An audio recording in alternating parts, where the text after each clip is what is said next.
Screaming louder through the range, fuel burns in the glow of the pixel blaze. The rubber moves roll with a fist clenched tight. Your TV lights up the endless night. Fight to fight, we live for speed. Our TV feeds our endless need. Heartbeats pounding, engines cry. Best broadcast under the virtual sky. Turn the wheel, feel the breakneck roll. Sim racers tearing through the thunder soul. Gear shifts crack like a lightning storm. Digital warriors breaking the norm. Turn the wheel, feel the breakneck roll. Sim racers tearing through the thunder soul.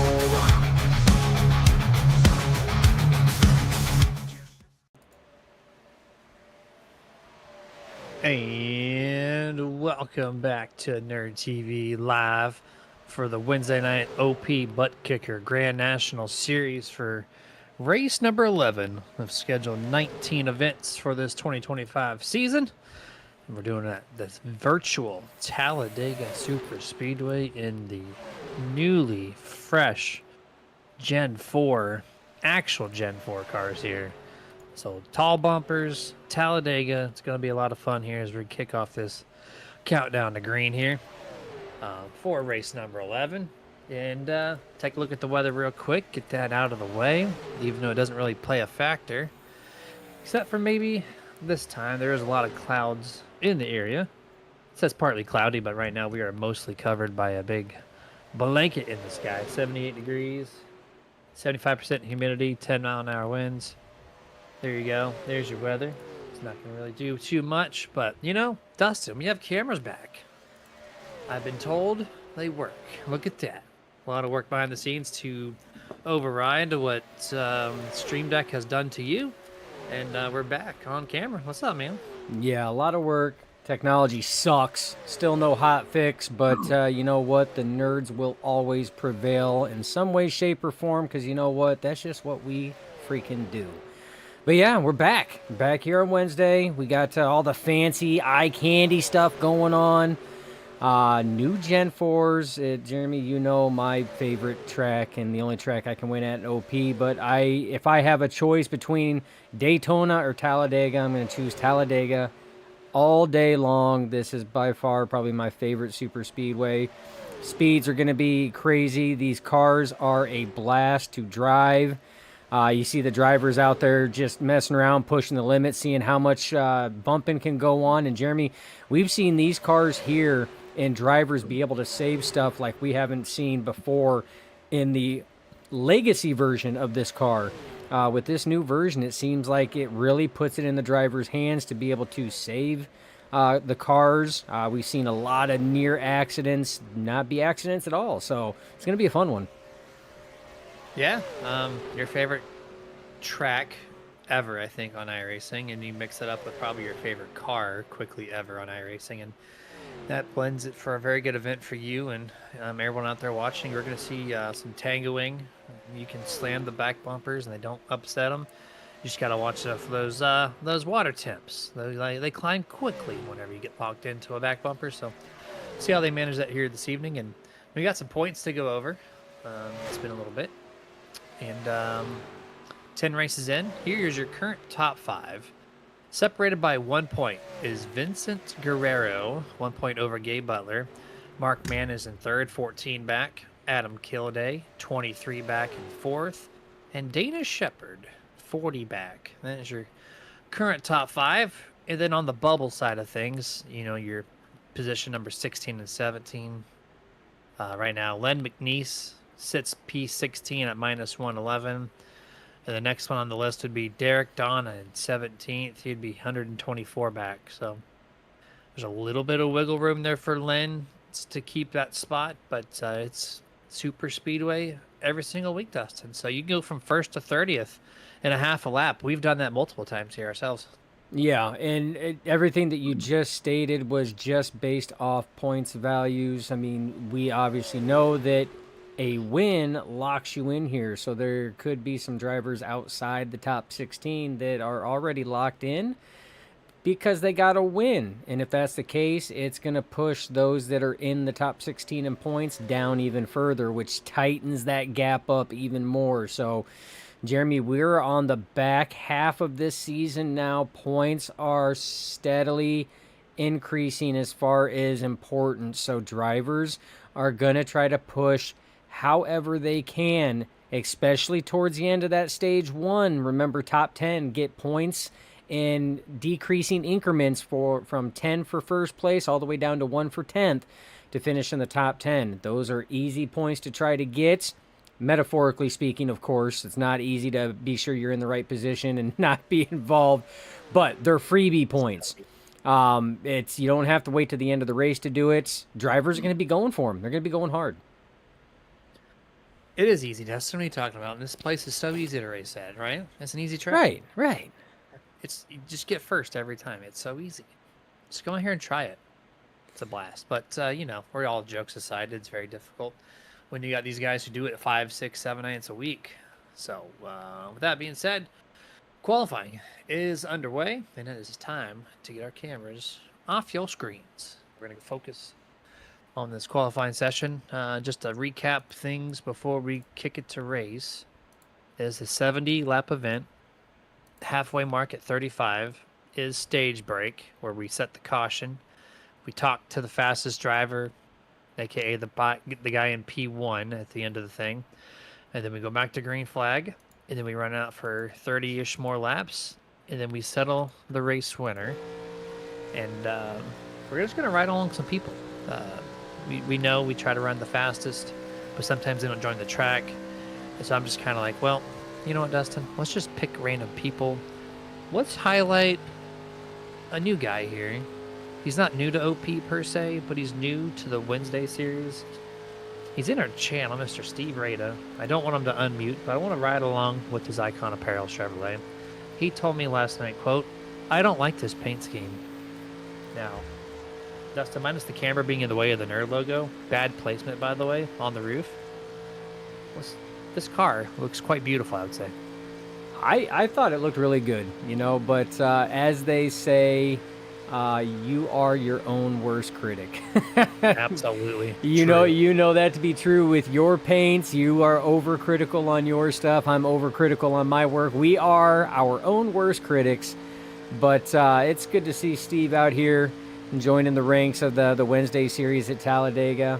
He's another guy that I feel shares my affinity for this track. So looks to be a possible good one, Jeremy. But I mean, a lot of drivers out here. I mean, we have another stacked field for this Buttkicker Grand National Series event here in the new Gen 4s. So a lot of drivers. Track position can be ever vitally important. But Jeremy, we talk about all the time, strategy. Where to be out of the way of that big one is always going to be an important thing to try to look at and figure out. Do you want to be up front? Do you want to be in the back? Maybe the middle is a safe place for you depending on your driving style. You're going to see cars jockeying around trying to find the best place to keep them in solid condition, and by them I mean their car in solid condition, to make it to the end of the race, because in order to finish first, you first must finish. So that is the goal. Words of wisdom.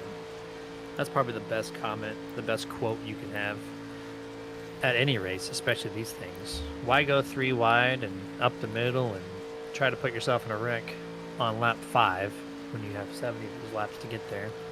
Doesn't make any sense sometimes. But it sure looks cool on the screen, though. I mean, it looks amazing. Yeah, for me and you, they can go 3 wide when the green flag drops. Like, I don't care. Full send it. We'll gladly talk about it. But some guys, they think differently. And you said stacked field. There's 37 entries here tonight for race number 11, as we're on the back half of this 19 race season. And as our times are still filing in, Vincent Guerrero, your points leader by 1 point, has the point right now after 23 entries. have posted time, number 1 qualifying lap per driver. We have 1 minute and 10 seconds left in this qualifying session. YouTube, see Zach Fritch putting up some fire emojis. Jeff Brown saying, I'm here hanging out with the boys with Nerditudes. Of course, that's Jeff Brown from iRacingIFlag.com. And Jeff is also self-proclaimed saying, I would get first every race, and aka first at hitting the wall. So, someone's got to be first at something, Jeff. So there you go. And then William Trell saying, Stephen Luttrell fan club is here, go 36. And Ginger Parent saying, hoping for a good night of racing from Dana Shepard and Derek Donna. Let's go, boys. Yeah, and you had made mention about Dana Shepard, Derek Donna on the points, and I believe it was what was it? Derek Donna was 17th in the points. Correct me if I'm wrong on that, Jeremy.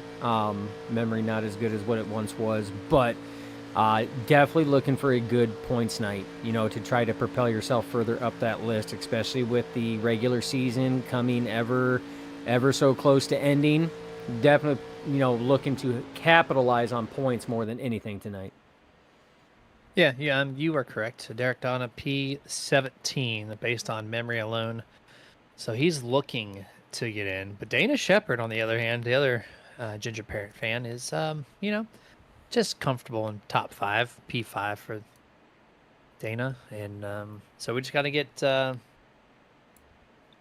Mr. Derek Donna up there in the points. And both your drivers will be looking at playoff contention, which, by the way, is starting August 6th. August 6th, that's going to start. It's So we have coming. this race and 2 more. So 3 total races left before playoff season, which will consist of 6 races. All super speedways, of course. And there's no gimmick one. There's no Atlanta. There's no backwards Monza. It's just Daytona and Talladega. That's it. So straight up racing for the 2 main super speedways on this service. And here we go. Here's the starting lineup for race number 11 for the Les Levy at Dega. Vincent Guerrero is going to be P1, Hunter Reynolds second. Rick Sanchez and Jeff Crosby Jr. make up row 2. Row 3 is Gabe Butler and Robert Hooligan. Row 4 is Stephen Rada and Les Levy. Row 5, Zach Fritch, Anthony English. Row 6, Harold Rothery, Ever Lane. Row 7, Eric Lowry, and then Dwayne Corbett. Row 8, Sean McCara, Andy Berganti. Row 9 is Adam Kilday and Stephen Luttrell. Row 10, Dana Shepard, Rick Seabrands. Row 11, Jeff Crosby Sr., Bubba Winningham. 12 is going to be Jimmy Reynolds and Derek Donna. Row 13, Ryan Whitaker, Justin Coy. Row 14, Gary Bergeron, Alex Giffen. 15 will be Nathan Warren and Brian Wang. 16 will be Sebastian Mayer and Scott Wise. 17, David Overstreet, Mark Mann. 18, Christopher Jordan, Andrew Schroeder. And row 19 with a snucked in 38th entry, Len McNeese, Douglas Johnson. Of course, is our caboose at OP. Every single night, catch him starting dead last in this field, Dustin. Yeah, and you know what? That's not a bad idea from time to time. I mean, that sometimes being in the back like that, especially at the start, is the safest place. Hold on to the draft. You see everything that's happening in front of you, and you have more than ample amount of time to slow up and stay out of said, conundrums that take place in front of you. So, Jeremy, we've been fortunate both strategies, staying up front, we've stayed out of the stuff. We've also rode in the back and stayed out of the stuff. So a lot of the times it's just luck of the draw and, flip of the coin on, how well it's going to work out for you and the strategy is going to go. So it's, all I know is, Jeremy, we've got 38 drivers here, all bidding for one spot. We've got 70 laps, one stage break at lap 35 after the completion of lap 35. We've got probably one of our favorite cars. Jeremy, you and I started in these cars in NR2K3 at my favorite track. I'm ready for a damn good show tonight, that's for sure. Ready for a damn good show. I'm ready to paint a damn good car on these things. I know Stephen Raid has been yelling at me to get that done. We're gonna get a sponsor plug out of the way. We got a fan base, Dustin, in this Discord channel for our broadcast booth.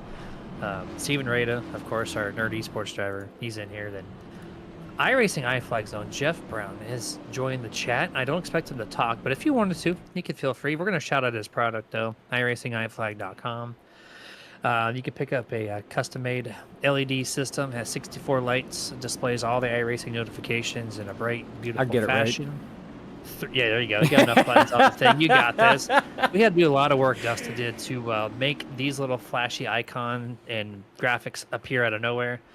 But yeah, 3 different brightness settings, customizable 3D printed base, and you can choose the color of the base and the casing itself, and that's all at iRacingIFlag.com. And just like that, boogity, a boogity, a boogity. We're going 70 laps, Talladega. Here we go. Yeah, 70 laps, Talladega. Good, clean start so far. Drivers side by side. Vicente Guerrero leading that inside lane. You have the 26 of Hunter Reynolds leading the outside lane.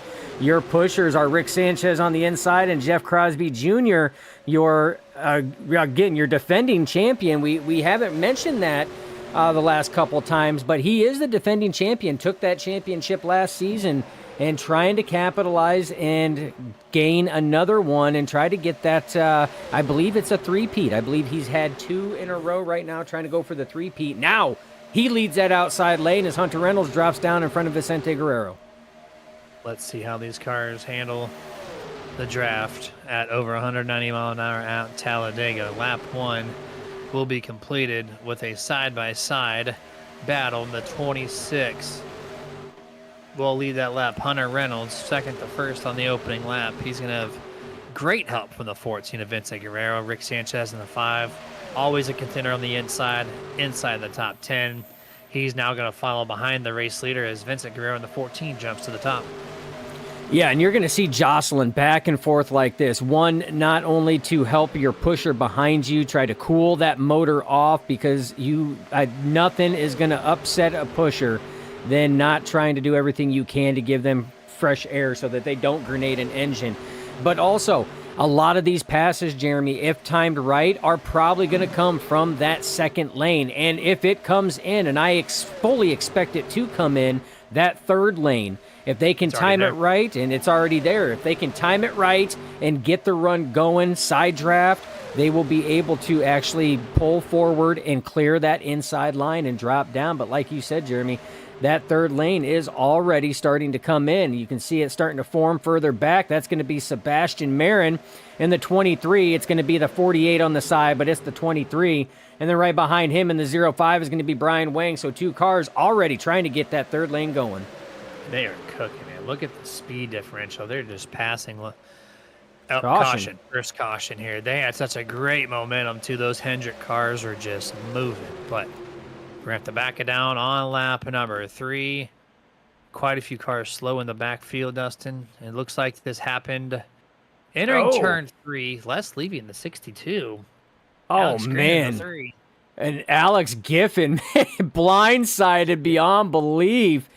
And do they keep it going? Oh, no, there's the last one. That was Scott Wise in the 31, and it looked like the initial contact came between the 62 of Les Levy and the 31 of Scott Wise is what actually started that situation there.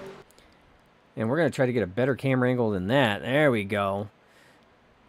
So again, going down, Les Levy in the third lane, Scott Wise in the second lane there.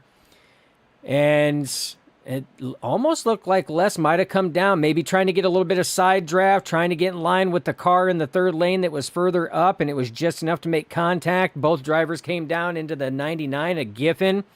And then while trying to save it and straighten it back out, Scott Wise just made more contact with the 99, and that's what sent the 99 around. Yeah, I'd agree with that analysis there. The 62 Les Levy did make a decent jolt to go down about a quarter to a half a lane.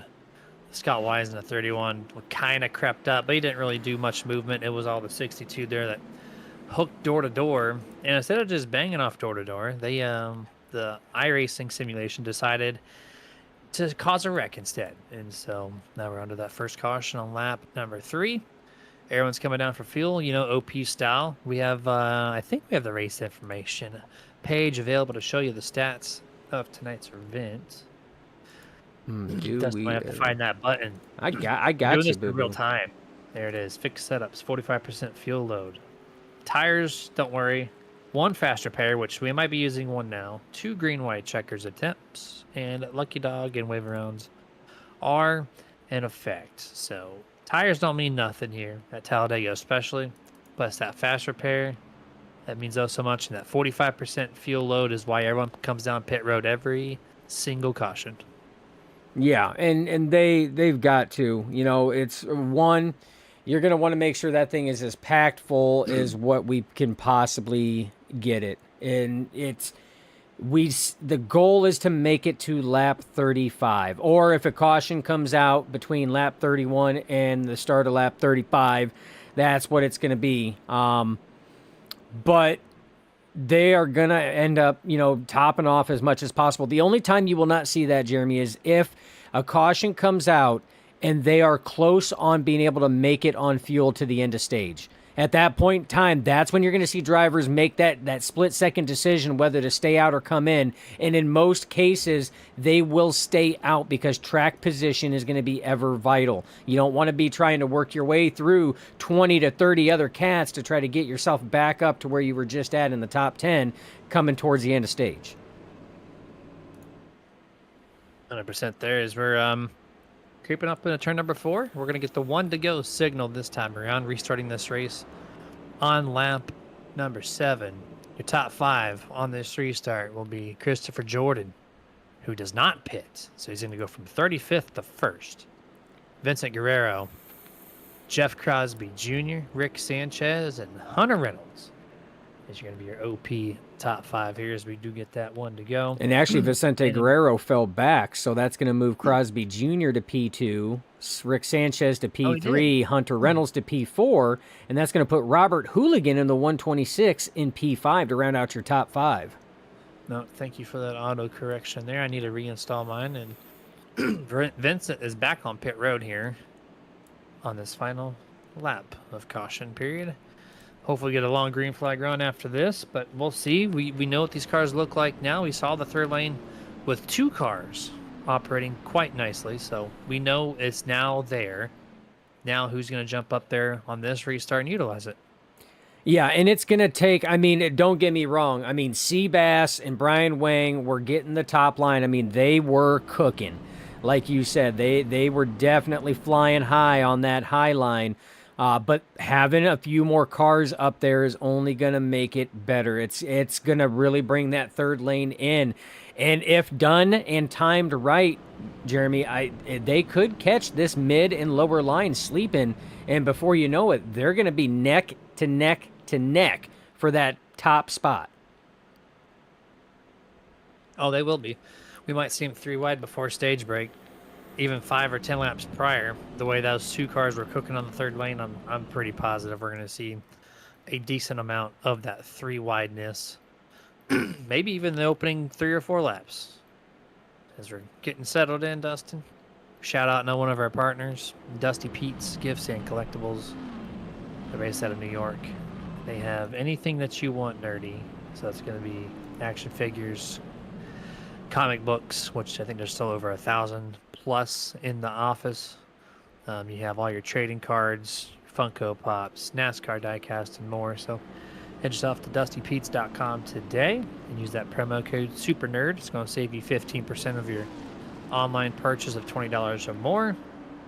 So there's your shout out there, Mr. Dustin Sorber, who runs and operates Dusty Pete's. Getting ready for this restart, Dustin.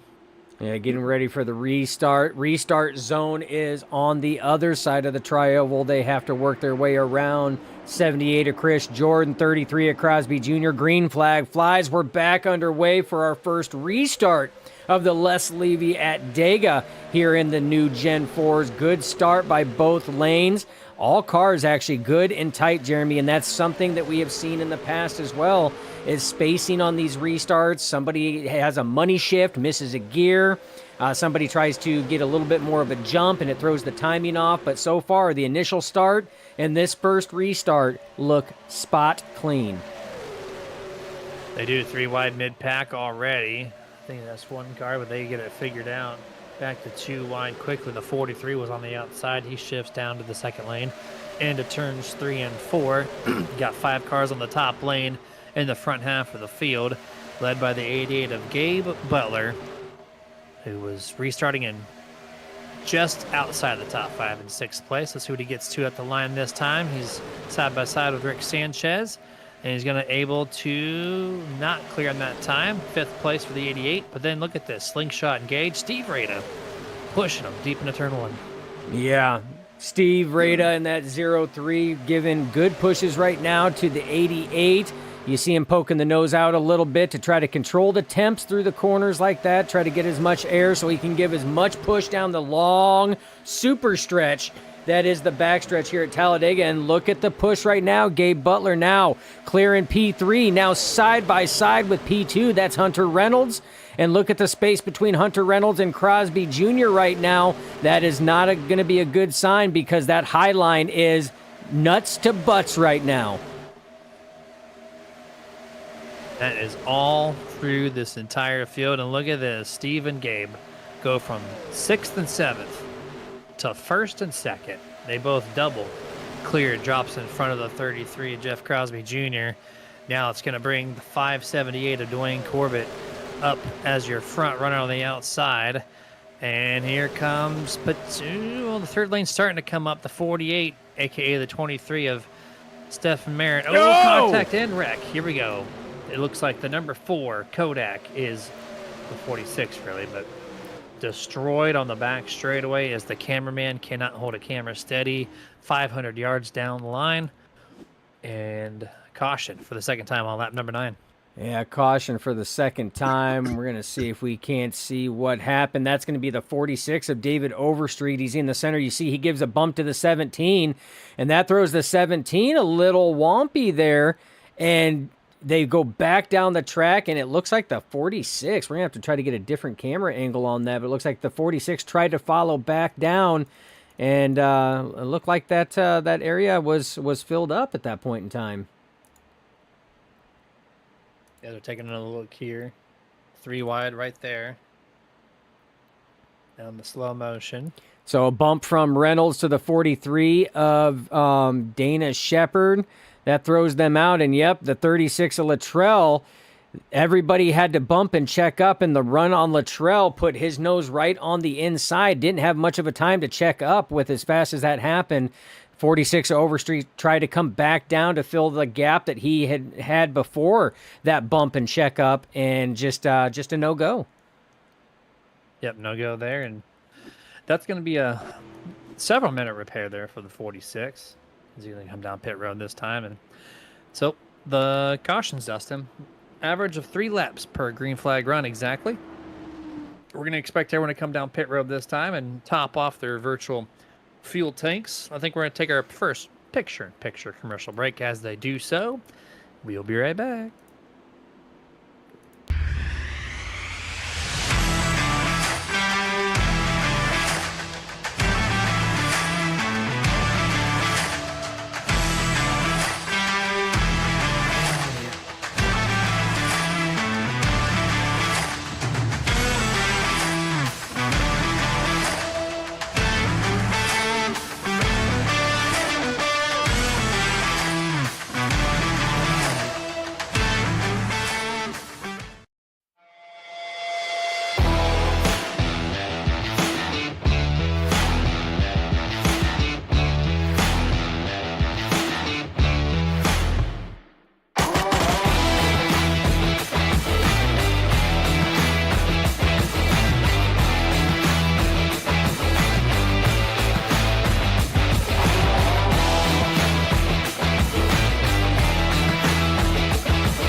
Hey, can you do me a favor?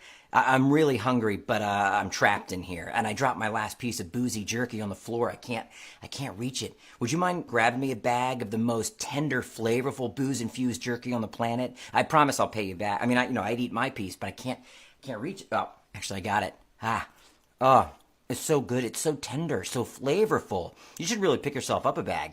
But if you do, you can't eat it in here. Now, this is my spot. I own this spot. Boozy Jerky, the original booze-infused beef jerky with a pair. Now available.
And back full screen here, half a lap left before we go back to green flag, resuming this race on lap number 3. And to answer my brother's question on the YouTube chat, yes, Icon Apparel does make waste management vests. They actually stitch in a Turn 5 logo on the chest. So if you like one of those, I can get you one at iconapparelcompany.com. Only Brian will get that reference. As we'll be getting this thing off with the top 5 being Gabe Butler, Jeff Crosby Jr., Hunter Reynolds, Steve Rada, and Rick Sanchez.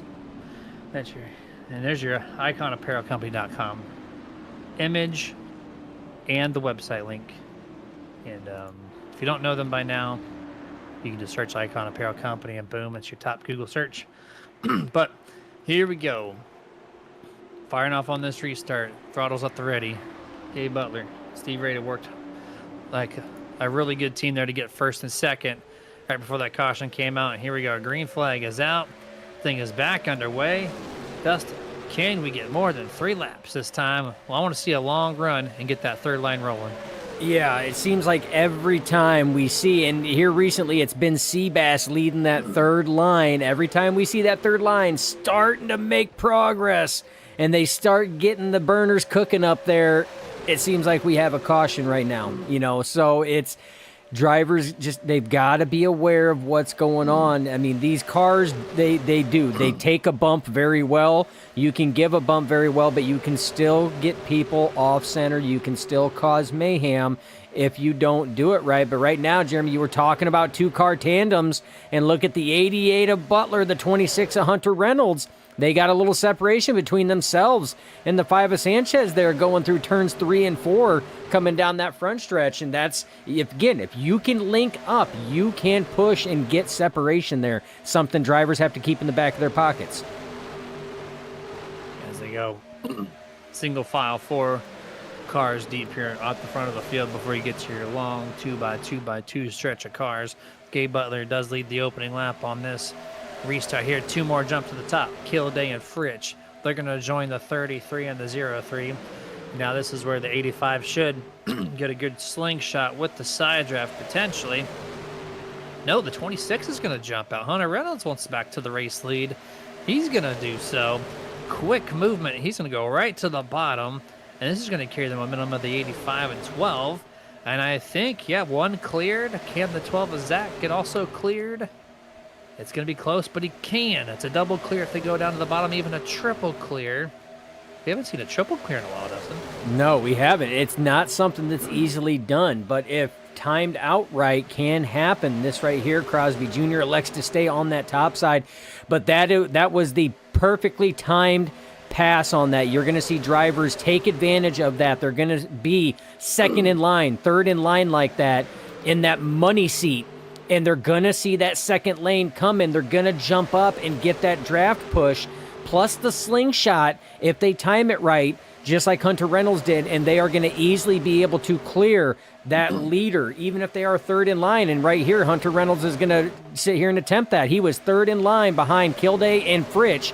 He now jumps up there. Kilday jumps up. That's going to push Hunter Reynolds to the third lane. Hunter up there all by himself right now, side by side, 3 wide for the lead.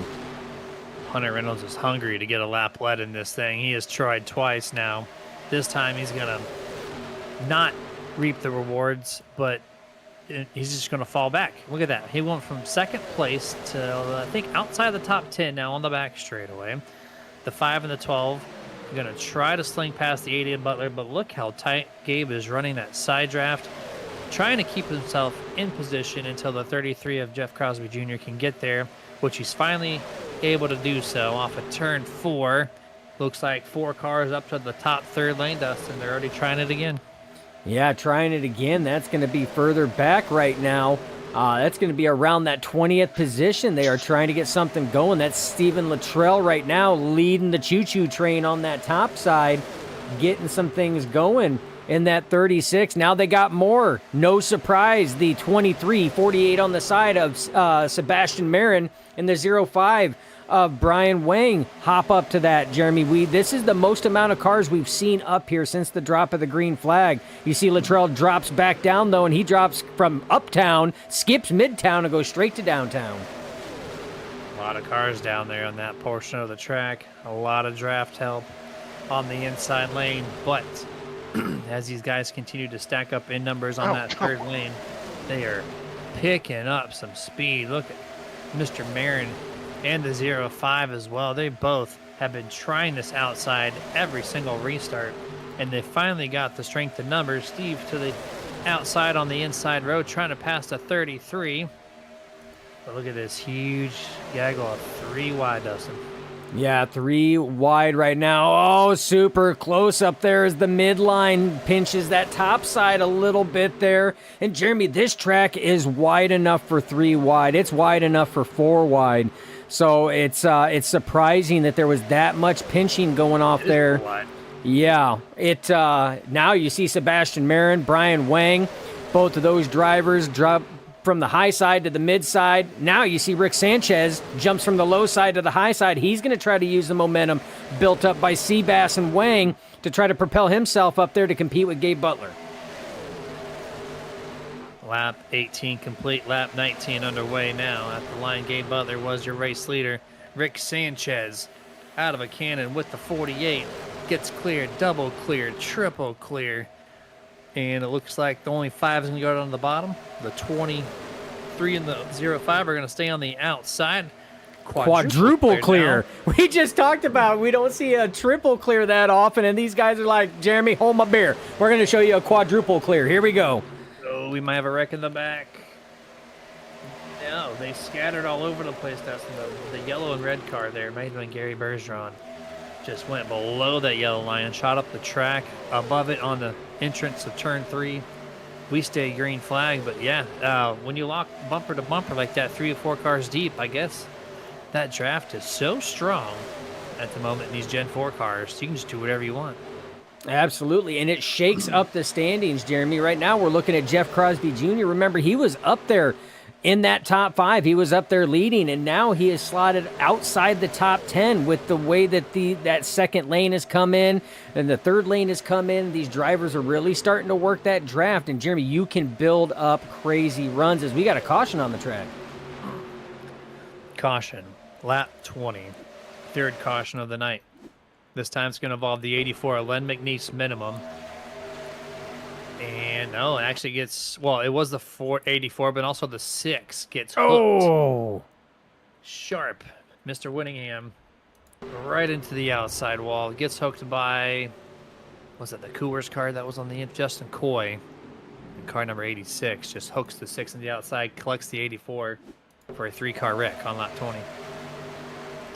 Yeah, and poor Len McNeese on this one. He sees that racing down there, but he just gets clipped. Blindside clip on the left rear sends him flying all the way down the track, contact with the front nose. I mean, it doesn't look bad, Jeremy, but we have seen things. And oh my, did not see Rick Seabrands coming in so hot there.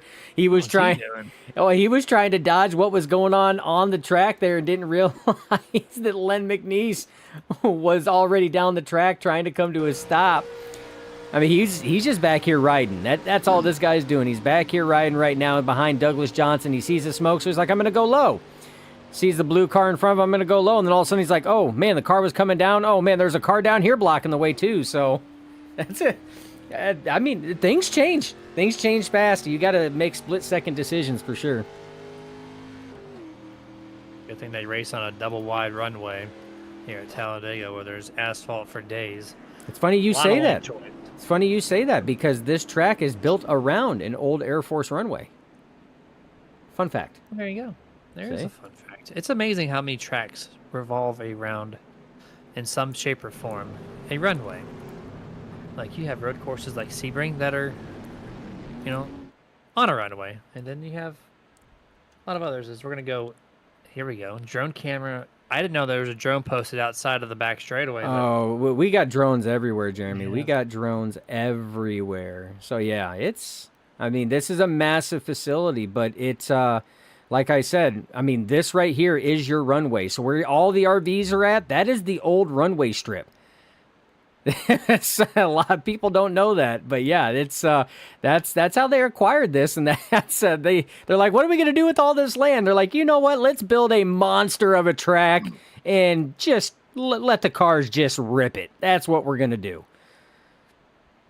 If it's not on Flight Simulator, I don't want it. It should be. It totally should be. We need to get a hold of Microsoft. Totally need to get a hold of Microsoft. Just throwing that out there. Creative team needs to mark it up on there. Let us use it. But yeah, so we're going to go a lap and a half here. Before we go back to green flag, let's recap the top 5 once more if we have it correctly on the board. Let me just verify. Yep, it looks like we're all on a line this time. So Christopher Jordan just likes staying out on restarts. Yeah, again, he's going to be P1 here. Hunter Reynolds second, which maybe the 78 is going to pit again. That seems to be the trend, but right now it's Christopher Jordan, Hunter Reynolds, Rick Sanchez, Jimmy Reynolds, and Harold Rothery. So there you go. 2 Reynolds and everybody else. First time we've called Harold's name tonight. He's been kind of riding quiet, He slowly working his way up. Maybe it's because he's in a different car. Not used to seeing Harold in that particular car there. So used to seeing the monster scheme that he usually runs in. Tonight he goes, nah, we're gonna change it up. We're gonna throw in there a Neon Zim scheme and really play. But I love that design though. I love the circuitry on it. Like that really plays to the nerds, Jeremy. So good to see Harold Rothery out there changing things up, and he's up front, which is good. He needs a good run. He's last couple of weeks he's been caught up in incidents that he had absolutely no control over. So good to see him up there running good, trying to set himself up for a solid stage finish. Speaking of a sponsor too, I should shout out non-partners, but this group of people, they don't like paint race cars per se. They do a great job at it, but that's not the number one focus. They actually work on spec map paint. And that's in metallic flakes and that kind of nature. Highlights of the car that people don't really appreciate until they get it on their scheme. And they got some really cool spec maps that, even in the dark, how chrome schemes will get nice and dark and you can't see. They have somehow find a hex code that allows bright, vibrant colors at nighttime and the daytime. So that's just it's a fun thing to do. Not just a generic paint scheme place. It's something different, but that's cool. That's just a random thought and shout out there. Yeah, absolutely. And sorry, you were coming through like robotic there for a second, so I don't know. Good. Yeah, I don't know if Discord had a hiccup or not. You're nice and crispy and pretty. So my ISP, they decided to go. You know what? 600 was the minimum. Now it's 1 gig as the minimum. But if you're grandfathered to 600, we're gonna throttle you. So I've had a lot of packet loss and delays on my internet because so. Oh, perfect. It's just perfect timing. They release a faster speed and then they want you to upgrade. So what do? They throttle mine. I've noticed that. Fantastic. Business practices at its best. But you know what? Jeremy, we are getting ready to go back green. End of stage 1 is looming. That caution came out, was about lap 18, 19-ish, right around there. So we are sitting, by the time we get going back, Jeremy, we're going to have roughly about 30 or about 14 to 15 laps left. So these drivers should be able to make it on a tank of gas. So if a caution does come out, I would expect to see a lot of drivers stay out to preserve that ever valuable track position. Here we go. 3, 2, 1. Green flag. Rick Sanchez at the helm of this restart. Him and the 26 of Hunter Reynolds. Hunter trying to lead a lap, and he sneaks it in, Dustin. He snuck it in on having a better restart than the race leader. And so him and the 06 are going to try to continue this little momentum shove. They're going to get a good boost here off of turn 2. Let's see how they propel themselves. Can the 26 clear the 5? 3 wide already. Halfway in the back there, one of the Dale Jr. paint schemes, which there's a lot of throwback schemes out here still. That's There's Corbett. like thousands of paint schemes on this car, and they all choose throwbacks, rightfully so. That's the 578 of Joey Corbett. Yeah, trying to get that third lane going. He's going to have Gabe Butler, Jeff Crosby Jr. They're sitting here building momentum. Gabe decides to go low. Crosby follows suit. It's going to leave Corbett up there by himself right now. Now you see Gabe Butler goes back out to the outside. Is Crosby Jr. going to follow suit? No, they all pull back in line, Jeremy. They are trying to make their way up, but up front, Adam Kilday has got himself in the race lead with help from the 14 of Vicente Guerrero. They drop down in front of Hunter Reynolds. Your top 3 is Kilday, Guerrero, Reynolds. Now Reynolds goes to the second lane. Again, big pushes from Harold Rothery. So the second lane really trying to show its muscle right now, Jeremy. But that third lane coming in with, you guessed it. Oh, ho. Reynolds. Bad tag by the 071. Eric Lowry sends both of them underneath the yellow line. No harm, no foul, though. They merge back in just fine. But look at wreck. Gabe Butler's around. 4th caution on lap 25. And it is going to involve at least 4 different car here. Anthony no, English at the last second. As we're going to review this track, Dustin, in quite a few different angles here.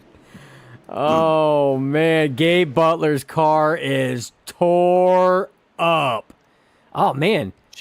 He was just, I mean, it looked like he got a little bit of tag there going through the corner. I'm trying to see who that was. That's going to be the 126 that ended up making contact. Almost looked like he drifted up. That's going to be Robert Hooligan.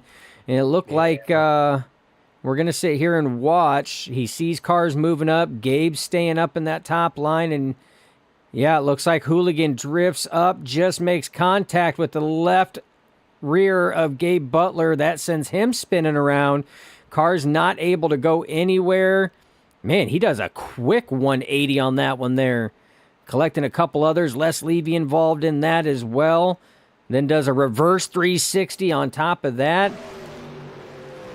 And still spinning. And man, poor Anthony English. Kapow! Right in the kisser, man. Right in the kisser. We're going to go on board just to try to see. Oakley visor cam. It's going to take me a second. You got to give me a second here. Again, the way that we have to do this is completely jacked up, but we are trying, folks. We are trying.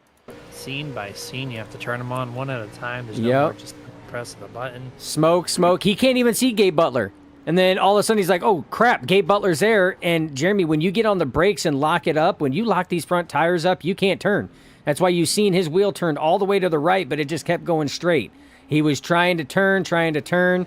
And again, out of this, this scene right here, he didn't see Gabe Butler until almost the last second on that one. It was smoke. And then guess what? Traffic jam. And traffic jam, yeah. Hard hit there. We're going to go picture in picture for the second time here tonight as we're going to let these guys repair, refuel, retire, whatever they got to do. We'll be right back.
Hey, can you do me a favor? I'm really hungry, but I'm trapped in here, and I dropped my last piece of boozy jerky on the floor. I can't reach it. Would you mind grabbing me a bag of the most tender, flavorful booze-infused jerky on the planet? I promise I'll pay you back. I mean, I'd eat my piece, but I can't reach it. Oh, actually, I got it. Oh, it's so good. It's so tender, so flavorful. You should really pick yourself up a bag. But if you do, you can't eat it in here. Now, this is my spot. I own this spot. Boozy Jerky, the original booze-infused beef jerky with a pair. Now available.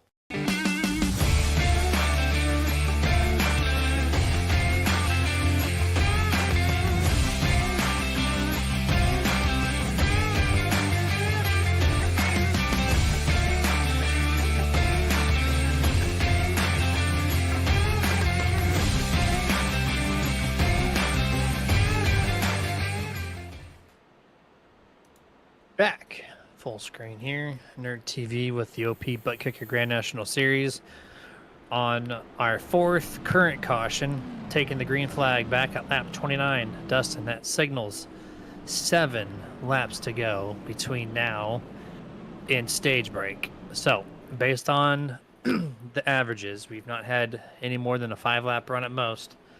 So if we get that caution anywhere between lap 31 and 35, that will be it. That will be staged. So we'll see that, but only time will tell. Pace cars down. Your top 5: Adam Kilday, Vincent Guerrero, Harold Rothery, Stephen Luttrell, and our nerdy sports driver, Steven Rada. P5. Here we go. 3, 2, 1, and green flag. This thing is back underway. Takes about a half a lap or more to get up to full speed. And let's see who gets a good jump here to try to lock themselves in with a good stage finish. Yeah, matched restart by your 2 front runners, Adam Kilday, Vicente Guerrero. They are neck and neck, nose to nose, bumper to bumper, whatever you want to call it, all the way through turns 1 and 2. You got Harold Rothery, your pusher on the inside, Stephen Luttrell, pusher on the outside, Jeff Crosby Jr. trying to get that third lane going, and he has help up there. Looks like Gary Bergeron and Everett Lane jump up to that third lane as well. Jeremy, it's coming down to the end of the stage. These drivers trying to get everything they can right now. Luttrell is now leading that center lane as Vicente Guerrero does get clear to Adam Kilday.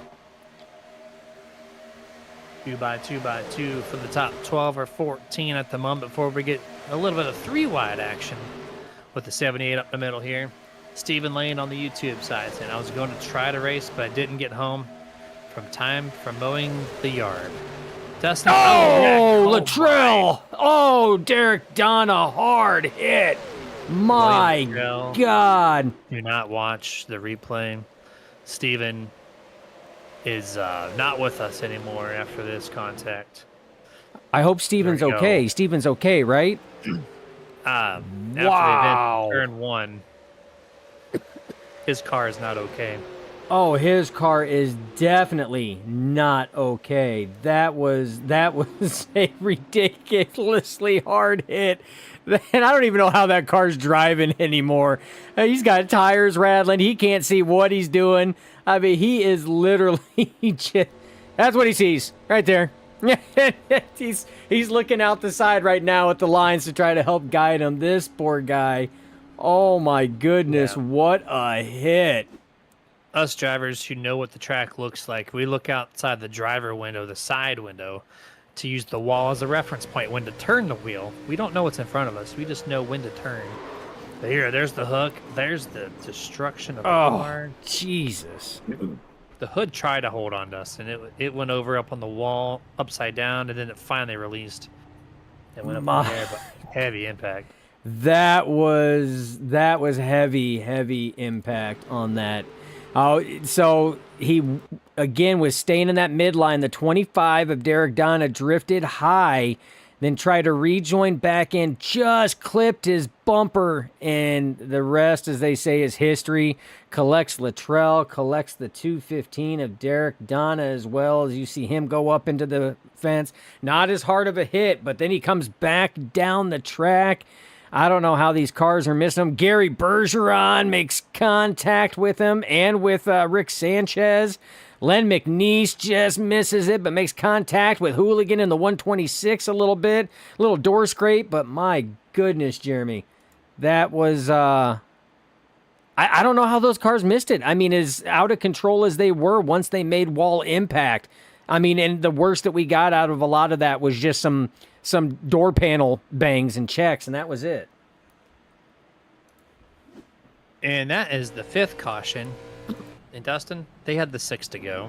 That means we have to go back to green flag before stage break. So this will be fun to figure out who the stage winner is going to be, because we're going to have, I think, a 1-lap shootout, maybe 2. Let's see, they're on lap 32 now. They just came off pit road. 33. Yeah, it'll be 2 laps. 2-lap shootout, because it's to go through 34 and complete lap 35 before the caution does fly. And then we'll be under caution for the 6th time of the night. 35 laps, Dustin, and 6 cautions. These guys are setting a trend and a record at OP here on this Wednesday series. Yeah, it's it's a lot of cautions. Last season we didn't see this as much. This season here, it seems like the early stages of the race, they have a lot of frequent cautions on that. I mean, we also have to factor in and mix in, Jeremy, that like you said, we got 3 races counting tonight before the championship starts. These drivers are trying to bid for every point. We covered that in the countdown to green presented by Icon Apparel Company. They're pushing a lot. Not to mention that this series for the Buttkicker OP Grand National Series has only ran the new Gen 4 car only a couple times. So some of these drivers may not have the seat time behind it to understand the bump and, the pros, the cons, the proper way to do it, things like that. It's still a newer car to a lot of drivers, even though it's been out on the service now for just a little bit. It's not a brand new car like it was released last week, but it's still new to a lot of drivers. Yeah, no, it really is. And right before I was really interrupted with that wreck, I was trying to say that Stephen Lane said he missed the race because he was mowing the yard. I think the last broadcast, Dustin, he said he missed it because he had to go grocery shopping. So either this man just likes to stay busy right before race time, or he's just wants to come in at random times. And was it grocery shopping last time, or was it mowing last time as well? Stephen Lane. I remember grocery shopping. Okay, Stephen Lane, you got to be the tiebreaker on this, because and Jeremy may be right, but I don't know. Was it mowing last time you missed it too, or was it grocery shopping? That's the $10 million question.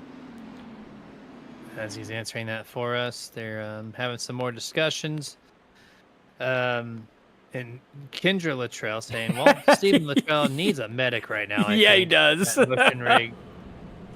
Oh, he's in a motion rig. Oh, too. no way. Oh, he felt that. So for those that don't know, some of us are lucky enough to have a motion rig, and it will actually move along with what is going on and the feedback that it receives from the iRacing simulation software. So he hit that wall hard. He did feel a part of that in the motion rig. Not as much as if he was in a real race car, but folks, he felt that in his hands and his wrists from the force feedback in the wheel, and he felt that at least in some parts of his body in the motion rig. So Luttrell, hats off to you, my guy. That was a hell of a lick.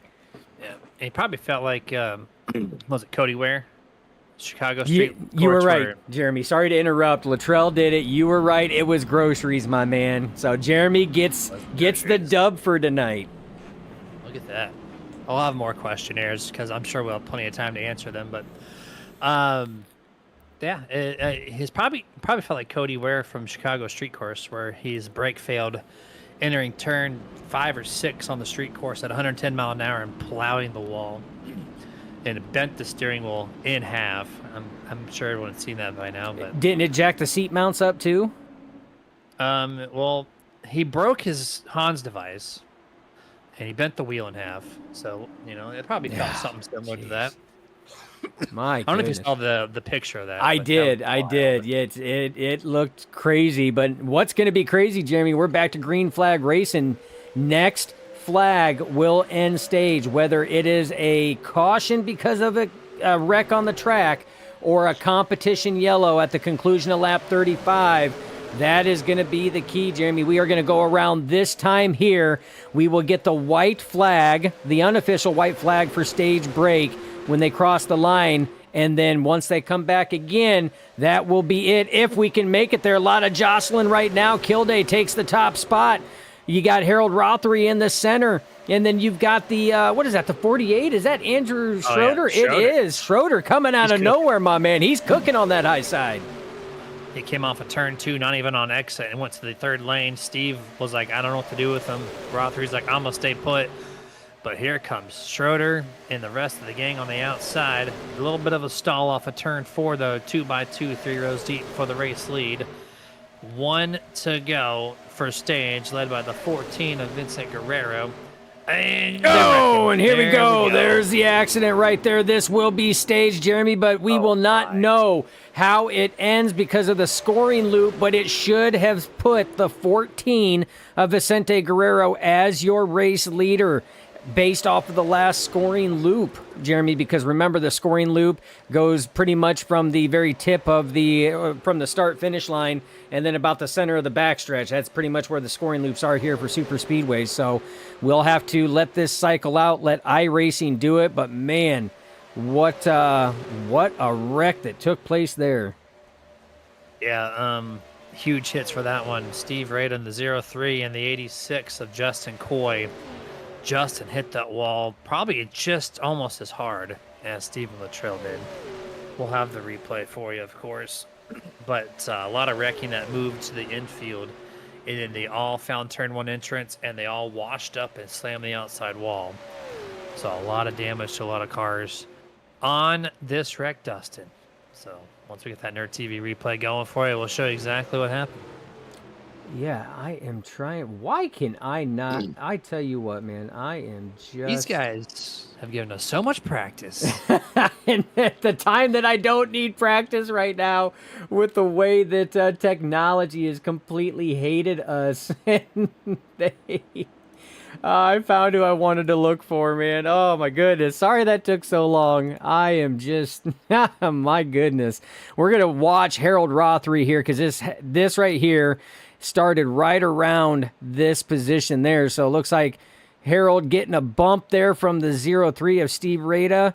And again, tries to bump the 12. A little bit of a slide down. He makes contact with the 85 of Kilday. That sends his car back up the track right into the 17 of Jimmy Reynolds. You see Steve Rada is collected in that. You see the 86 is collected. 05 of Brian Wang is collected. You see a lot of cars. A 23 of Sebastian Marin's collected. Hard impact for 3 cars almost simultaneously into the outside wall. Oh my goodness. And he had 2 cars trying to make a baby car there. That was Jimmy Reynolds and Steve Rada. Somebody lost a tire. It's flying. It's going to try to pass cars. It's trying to get stage points. It's just chaos everywhere. We'll have to ask Steve Rada how his car was sexually assaulted there in turn 1 with Jimmy Reynolds. After we go over this, we have to find the replay of something with the 86. He's the one who exploded off the outside wall. And that's the 86 of Justin Coy that you're talking about, and he was the one that you said just exploded. He's on the high side, and you're going to see this, just everything take effect. Right there, Harold Rothery's already coming up. Steve Rada came up, so Eric Lowry into it. And there you see the side of Harold Rothery, and there's just nowhere for Coy to go. He gets into Everett Lane on the bottom side, and then trying to straighten it back out.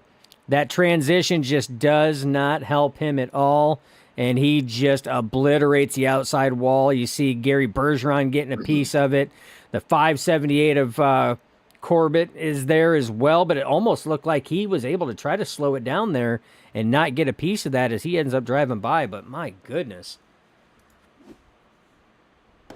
Huge wreck there. And looking at it, this is actually the 14, Vincent Guerrero's first stage win, believe it or not. He's got 1 race win, 2 top 5s, and no stage wins. This will be race number 1 for him. So we're going to bring the 14 up, talk to him here for a little bit since we have some time. And we're going to pull him out of Team Channel 2. Vincent Guerrero, this is Jeremy the Nerd TV booth. You got a copy. Yes, sir. I sure do. First stage win in 11 races. That's kind of a surprise to me. A lot of cautions out here so far. How'd you survive what happened throughout this first stage and get the checker flags here? I have no idea. I mean, I don't know. Your guess is best as mine. I mean, I want to say stay up front, but I don't know. I admire your honesty on that. You know, a lot of people would try to talk that through, Vince, and you're just, I have absolutely no idea. I love that. So, but no, I mean, it's this track here in this car, you know, how is the bumping out there right now? I mean, it seems like a lot of the cautions are just offset bumps and everything that's going on. What is happening out there on the track tonight that is different? Is it just the closing of the regular season or new drivers coming up? What's your take on it? I think a combination of everything. I mean, this new car here, I mean, if you get tandem with another car, I mean, you could create a run, but as soon as you separate, you're going to cause a checkup if the cars are in the back are not tandem, you know, as far as the pack. And that could be causing checkups and, you know, the combination with new drivers and stuff like that towards the end of the season. Yeah. Oh, I tell you what, man, you did an excellent job. It's you finally got a tally mark in a stat column. You've had top 5s, top 10s, race win. Now you got stage win. What's it going to take to get that 14 Chevy Monte Carlo up in victory lane so we can talk to you in victory lane tonight and you can sweep the event? Yeah, I got to finish it off like how I started the event, how I finished that stage. I got to be up front at the end. All right, my man. Well, good luck to you. We're going to let you get back to it, let you get focused. We hope to talk to you among one of the Nerd TV podium top 3s tonight. Good luck, my man. Thank you, boys. Yes, sir. All right, back to the channel. I figured I'd give you a break, Jeremy. I figured I'd give you a break, my man. You do it all the time. I'm like, you know what? Let me sit here and help out. You press 1,000 buttons a night, and I press 2. So, I press more with the mouse. So, you know, I have a vocal job. You have a dexterity job. And then together, we just make things magical here at Nerd TV. Green flag. Magical. I love it. Magical indeed. And the 48s with, I don't know what's on the back of his car. He's going to be rolling P1 here with the 85 on the outside. Got the 43, Dana Shepard, top 5 in points. Now showing his face here, who started 19th. First time we've seen the 43 in the top 3. He's going to have help from Steve right from behind, but the outside Dustin is hooked up strong right now. Yeah, and remember, just prior to the end of stage 1 there, Andrew Schroeder was leading a hard-charging top line. Now that top line coming in with Sebastian Marin as your leader. The 31, Scott Wise and Harold Rothery are second and third in line right there. But again, nothing seems like it's coming together. These are very disorganized lines as they're trying to jostle around. And right now, Chris Jordan in the 78 finds himself back up front again as he's running. And Jeremy, I mean, we're seeing names up here that we haven't seen up here all night. I mean, I'm talking Rick Seabrans.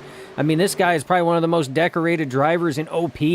Now, for the first time, besides him missing a wreck early on in the race, we're calling his name up here. He's running P2 right behind Bubba Winningham, who, by the way, not too long ago got his first win. And he was involved in an incident earlier, finding himself now out front.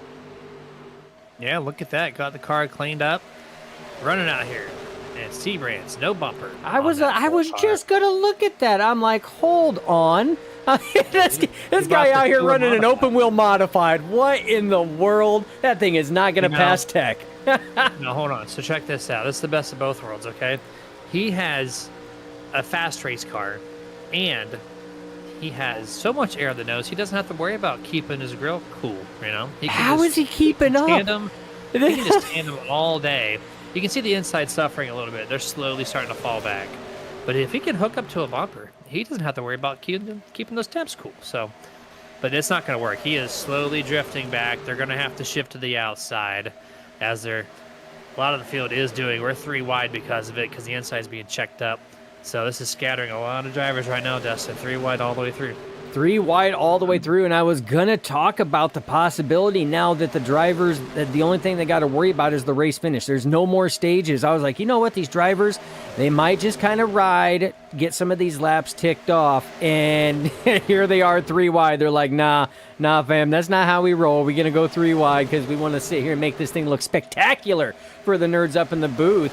Quick movement from Hunter Reynolds and Gabe Butler in the 26 and 88 respectively, going to fall in line in front of the 14 of Vicente Guerrero, your stage 1 winner, and that's going to leave Sebastian Marin and Rick Sanchez in that center lane, and Steve Rada trying to close that gap a little bit because of all the shifting. Remember what Vicente said, Jeremy, is if drivers sit here and get a bump or they make a movement, if the other drivers are not closed up on them, it checks it up. It's going to be almost like putting a sheet of plywood out in front of your car until you get that draft help from behind. Yeah, just stick your arm out the window going 80 miles an hour, and you'll know exactly what that's like. Stephen Lane calling us out, Dustin. He said, sounds like a little bromance going up in the booth tonight. What do you think about that magical comment? You know what? I'm okay with bromances. There's nothing wrong with bromances, man. It's cool. It's cool. I'm all right with that. You know what? And I'll dig that, and we'll roll with it. Yeah, no, well, we do this every single Wednesday, just for you all. Even if we have to do some things that other broadcasters wouldn't do, we're here, we're doing it live, so. Race lead right now belongs to Gabe Butler, as he's going to shift right by the 26 of Hunter Reynolds, who's been a very hungry driver tonight. Been doing a lot of things to try to keep that car near the front. Sebastian, on the other hand, has been working so hard to get up here, but every time he does, something seems to go awry. But right now, it looks like he's in a solid position to hang in the top 5 for a little bit here. I don't want to jinx it, but we have our longest green flag run of the night. Yeah, and one of the things right now is Sebastian Marin is not in that 3rd lane. He's in that 2nd lane, so he's trying to hold that comfortable. We did see Hunter Reynolds jump from the low line up to the high line, and the reason for that is because about 2 laps earlier, we seen a 3-car tandem put about a car length and a half to 2 car lengths separation in between them and the 5 of Rick Sanchez at that time, and that was none other than Hunter Reynolds, Gabe Butler, and Vicente Guerrero. So Hunter Reynolds, again, keeping his pusher happy and cooled off, jumped to the high side so that Gabe could get some of that much-needed air on that front nose. 100% here as we're 3 wide still for 7th, 8th, and 9th. Sebastian making some strong moves. Barely sneaks under Hunter as he tried to go for a little bit of a block. Did not work. Now here's the 26 back on the outside with the 16 of Nathan Warren from 29th to 5th that last lap. Look at him finding himself in the top 3. Oh, yeah. Drivers are starting to make a move. You see now Hunter Reynolds got cleared thanks to help from the 16 of Nate Warren. Now Nate Warren getting pushed from Zach Frisch, but look at that high side. Steve Rada getting big pushes from Harold Rothery right now as they're trying to sit here and make some gains. Only 3 cars on that top side, Jeremy, but they are making good gains as you see that center line trying to get that side draft off the inside line. Sebastian gets a strong shove, clears everybody on the front straightaway. New race leader once again. Him and the 16 double clear. They go to the inside. They're going to leave the 12 of Fritsch by himself for just a little bit. Steven has to contact. Almost wrecked with Rothery. They're still in the outside. Well, here comes the wreck. And there it is. 578. Corbett hits the 85 of Kilday, who goes up halfway onto his door panel. Gets hooked for the 7th caution of the evening, and it was about to happen with Steve. He avoided it somehow as the 06 tried to cool his engine off. Everybody shifted up and missed their marks there. Yeah, as you see, the 06 of Rothery, he had been locked to Steve Rada's rear bumper, needed that air pulled out to try to cool it off, but did not expect the run that these cars generate, Jeremy. These cars generate a crazy run. Made slight contact there with the rear bumper of the 03 of Rada, And then everything just ensued. You see Raw 3 had to get checked up. He hit the wall. That checked him up enough for the 578 of Corbett to get into the back of him. And man, what a pop-up blindside hit on the 85 of Adam Kilday. And then he just destroys the 6 of Bubba Winningham, who thought he had a clear lane open, and it closed down quicker than Kmart's. Rest in peace, Kmart's. Absolutely. And the chats have been fun, talking about their own bromances as we've commented on ours. And another look at this wreck here. Here comes the 85, who's just going to get destroyed in the right rear, and then instantly Oh, just jeez. it's like two open wheel cars when they lock tire to tire, front to back. They just, all the energy goes upward where the tires are rotating, and that's exactly what happened to the 85. That's exactly what happened. Yeah, like you saw the code, the bumper went through the door, so tire to tire locked up momentarily by code. And then look at Bubba Winningham involved in this one heavy, who got his car fixed from the first wreck, got up there, was doing some things. Now he's once again involved in the second wreck of his night. Yeah, and he's seen Corbett go down. He's like, all right, I'm clear. And nope, the lane was there, and then it was gone. Wall contact, and then he stops, and then he gets hit from behind, and then back into Kilday. Man, poor Bubba, man. He was just a pinball out there. Pinball for sure. They're coming off pit road here. I think we're going to take our third picture-in-picture, wind it up again. For the 8th time, we're going to fly that green flag in the air. We'll be right back.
Hey, can you do me a favor? I'm really hungry, but I'm trapped in here, and I dropped my last piece of boozy jerky on the floor. I can't reach it. Would you mind grabbing me a bag of the most tender, flavorful, booze-infused jerky on the planet? I promise I'll pay you back. I mean, I'd eat my piece, but I can't reach it. Oh, actually, I got it. Oh, it's so good. It's so tender, so flavorful. You should really pick yourself up a bag. But if you do, you can't eat it in here. Now, this is my spot. I own this spot. Boozy jerky. The original booze-infused beef.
screen going restart on lap 50. That should be 21 laps to go. We are joined by one of the best commentators in Nerd TV history on the YouTube chat, Mr. Jason Rockefeller, joining in the chats. What's up, man? If it ain't Talladega with the Gen 4s, if the 8 cars front bumper ain't torn off. So we're looking for Dwayne Corbett to rip the front bumper off. Oh, it's already ripped did. off. It is. Is. That's what he commented on. He's seen that last second, He's my waiting man. for black bumper tape. That's what he's waiting for. As we go back, green flag. Vicente Guerrero finds himself in the top spot. Gabe Butler to the outside. Steve Rada, your pusher on the inside. The 99 of Alex Giffen back up in there after being collected early on in an incident is your pusher on that outside. Jason's always bringing the stats, even if he's not in the booth. Look at this. Just doing it in the chats this time, as we're 3 wide already for about 15th place. That's what he's talking about right there. Right There it is. there. Everything Dale Jr. was, but we don't put black bumper tapes on these things. So We just rip it off. We just rip it all the way off. We don't even mess Rip it all around the way. anymore. Looking like Rick Seabrand some earlier. Oh, Vincent Guerrero goes down low. Back up still. Nice enough from the 0-3 of Steve Rada to let him back in front, as now new race leader, the 99 of Alex Giffen from 28 the first.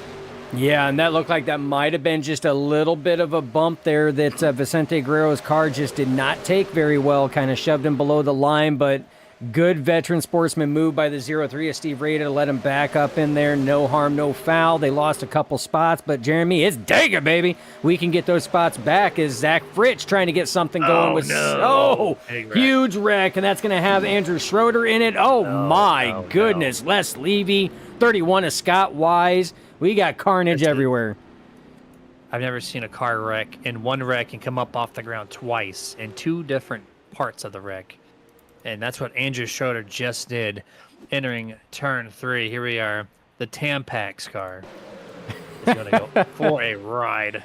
There's so many jokes we can make about that being Tampax, but oh my goodness. All 4 wheels off, then back on. Oh. And then he's going to wash up, and he's going to take off for the 2nd time in this wreck. He towed Bubba Scott Winningham. Wise. Did you see that? He actually towed Bubba Winningham off of his spoiler.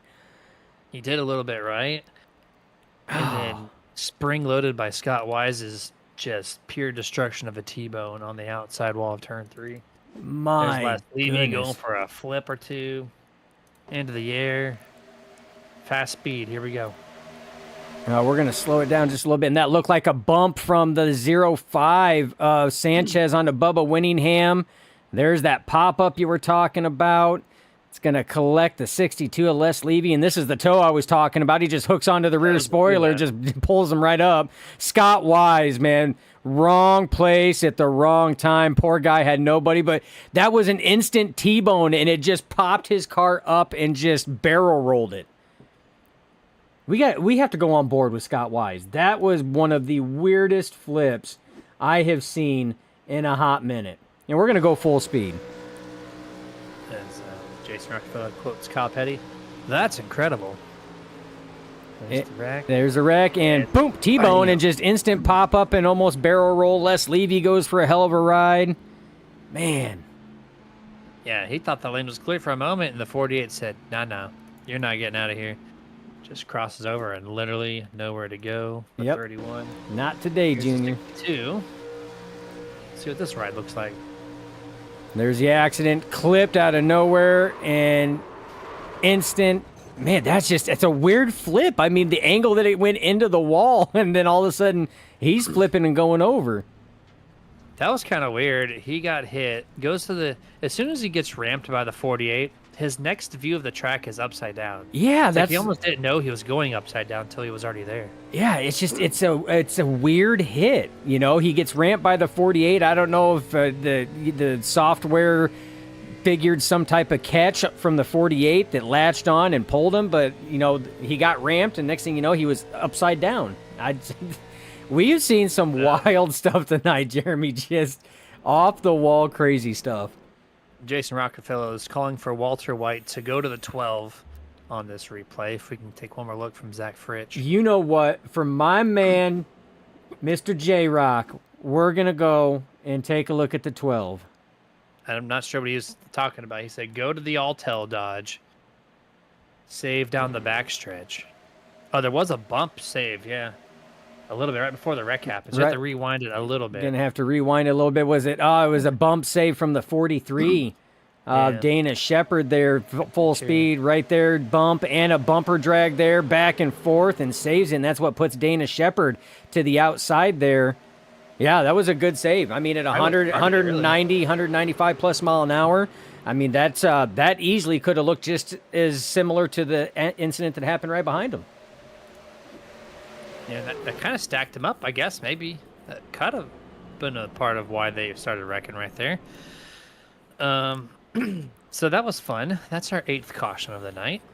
We're going to go restart on the 9th time on lap 55, which will put us at 16 laps to go. I'm not going to go over the top 5 until we get the official top 5 with the 1 to go signal, because the 78 likes to pit after the fact. Which would be this time. And there we go. Now, here's your official OP top 5 for this restart. Nathan Warren, Gabe Butler, Zach Fritsch, Sebastian Marin, and Vincent Guerrero. That guy is in P5. He's your points leader. He has 1 stage. He's done it all but sweep. So let's see if the 14 can do that. And just because tonight's sponsor is the Les Levy at Tona, we're going to take a look at Les right now. We just spotted that wreck. Dustin, the car looks like he's got that fast repair used. Our sponsor tonight's going to be restarting this race in P24. We'll see if he can get his way back up to the front. Yeah, and Les has been around OP for a long time. We'll call him a seasoned driver. He knows how to get to the front. So he just got to make the right calls, got to be in the right place at the right time, not the right place at the wrong time. And it can be tough. I mean, we've seen how fast that these cars can, take a bump, and next thing you know, everything's out of control at that point in time. And we have seen some crazy contact that's led to some crazy pop-ups, some crazy flips. I don't think I've seen this much carnage as far as pop-ups in a race in quite some time, Jeremy. I think the last time we've seen something this crazy was when they last updated the trucks, and we had a race with, what was it, like 7 or 8 blowovers, and we typically never see blowovers that often in those things, and it was just non-stop blowover after blowover. So it's something very similar. But again, shout out to Les. Thank you for sponsoring tonight's event. Always glad to see the participation from the community here in every race sponsor that we have, but we look to see Les up there. He's got time, plenty of time. He just has to make the right call and keep the momentum rolling. Their sponsorship allows us literally to be here on these Wednesdays to call these races. If it wasn't for that, the funding would not be there. So thank you, drivers who do partake and put your names on these races for this season. And green flag is out. We're back underway for the 9th time tonight. Let's try to avoid double. Nope. Well, nope. No, just saying, this is not Dustin. I quit. We got a wreck before the green flag, and this is going to be Scott Wise getting involved. I think the initial contact was the 31 of Scott Wise actually hitting the back of the 06, Harold Rothery. You see the 31 there on your screen on the right side. And check up by the 06 possibly? Yeah, there was a lot of space in between the 0 here. in the 06 and the 26 of Hunter Reynolds there. Rothery had to check up. Scott Wise, that then leads to an accordion effect. That's why they tell drivers to be closed up coming up to it. You see the contact there from the checkup. You see Scott Wise trying to slow down, and then that accordion effect. Len McNeese just couldn't do anything. When it starts stacking up like that, there's not a whole lot you can do. And unfortunately, that's gonna collect Len McNeese again. And, he was involved in an earlier one as well. So that right there was just too much spacing, Jeremy. Too much spacing. Yeah, too much spacing. And I actually went back and watched some telemetry, and Harold Rothery actually did nothing wrong. He kind of stayed his pace with everybody else. It was Scott who got on the throttle early. And that too much spacing is where that happens. He had a whole car length plus. So he thought maybe if I get a jump on the start. So he hits the throttle just a little bit early. And then they go a little bit later in the restart zone, which he missed his mark. Then he goes to the outside to go, hey, I've got some speed I need to not hit the 06 with. Still ends up making that right rear contact. Shoves him, and that's what kind of did us in here for this 9th caution of the night. You see, there's the one checkup. He gets the throttle now, and then just right to the right rear. And I see what you're talking about. I mean, there was a couple checkups because going at full speed, you see, you see Harold Rothery. He speeds up, and then he gets on the binders there. That binds everybody else up. Then he's back on the throttle. Then the 31's on the throttle, and then everything is misjudged because the 31 is closing up on the 06 of Rothery too fast, and he doesn't check up. And then when he does check up, it's already too late. So I mean, it's no matter how you look at it, it was bad spacing on that, bad timing on the throttle, and when you're that close, and everybody when they see the green flag, it's loud pedal down. That's what it is. And when that happens and an accordion effect starts happening, it's not good. Well, this caution, Dustin, brings out a moment where everyone came down pit road again, because at 15 to 14 laps to go, we are now good on fuel. But we did have 2 drivers that stayed out. One, look at that. He's back up there. He's back up there. And then Derek Donna. Look at this guy. Just up here, just inheriting the race lead based on everyone's coming down pit road. Maybe he thinks he's got enough fuel. Maybe Les Levy thinks there's going to be another caution. Maybe he's going to be good on fuel if we get one more, which, if you're a person of averages, there will be another caution. No, this is a good call, I think, from the 215 and the 62. I agree. Track position is going to be everything on this one here. I mean, statistically, with how the race has been going, with the way the cars are taking bumps or lack thereof, there's going to be another caution. You can save fuel under those caution periods like that. They might be able to stretch it out. One thing they got to keep in mind: 2 green, white checkered attempts. They have to give themselves enough leeway on that as well to make it past 2 green, white checkered attempts, because that's what this series offers. But I agree. I think this is a good call. Puts them in good position. It's great because both of these drivers have been involved in massive wrecks. Not of their doing. They were just collected into it. We've seen the 215 take a hell of a hit to the outside wall. We've seen Les Levy do some type of magical flip that, just through pure physics, probably shouldn't have been a flip, but somehow it was. And they're both up here now in, leading both lanes. So that's a good turnaround. There's a few more coming down pit road just for the final top off. Maybe planning for a green, white checkered or 2. 1 to go this time. Restart's going to happen on lap 59, so it'll be 12 laps to go when we do get that green flag for the 10th time. Hopefully we don't hit double-digit cautions. Well, I was trying to say as they wrecked on that restart. So next caution will be the 10th caution to fly. And the top 5 on this restart, as this OP top 5 is getting a lot of use tonight. Derek Donna, Les Levy, Zach Fritsch, Nathan Warren, and Sebastian Marin is your top 5 on this restart. 12 to go. Dustin, we've seen 3 wide happen quick before, and chances are it's going to happen again early on this start. Yeah, especially with a lot of the drivers that came down to top off. And again, I think you're absolutely correct. They're trying to give themselves a little bit more leeway. You see them coming off of turn 2 exit. There's your commitment line. They're merging back up, led by the 88 of Gabe Butler back there. But they're trying to top off. These drivers got to pass everybody who stayed out in front of them. So the laps are starting to tick down. They need to start making moves. And Jeremy, if the inside lane and the middle lane are, again, bumper to bumper traffic on I-95, you're going to have to take it to that 3rd lane. So I think you are 110% correct. We are going to see that 3rd lane at Talladega, and I would expect nothing less because it's Dega, baby. That's what this track produces. Excellent 3-wide racing because you got the room. Tons of room. Tons and tons and tons of room. So wreck avoidance, you have all the asphalt in the world to utilize to your advantage. And I agree with William Luttrell. Those TV panels bounce around like super balls. I don't get why these panels do that, but I've seen multiple wrecks where they just jitter up and down with a ton of momentum for no reason. And they get yeeted too. They go into the stratosphere at times. Yeah, absolutely. So I don't know. Especially the front bumpers and the hoods when they fly off. Those body panel physics are just anti-gravity. I don't know what you want to call it. They don't stay put to the ground. But here we go. Restart zone. And green flag. Derek Down with an excellent start here.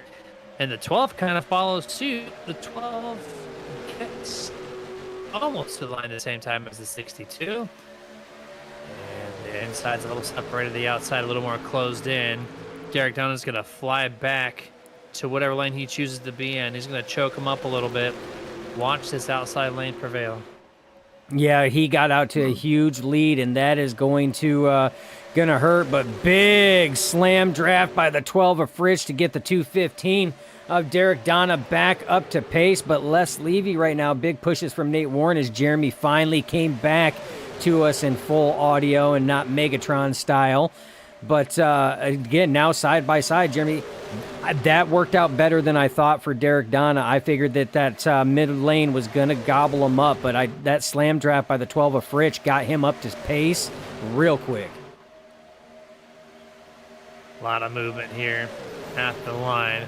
11 laps remaining. Whoa, man, that was... Ryan Wang. What a save.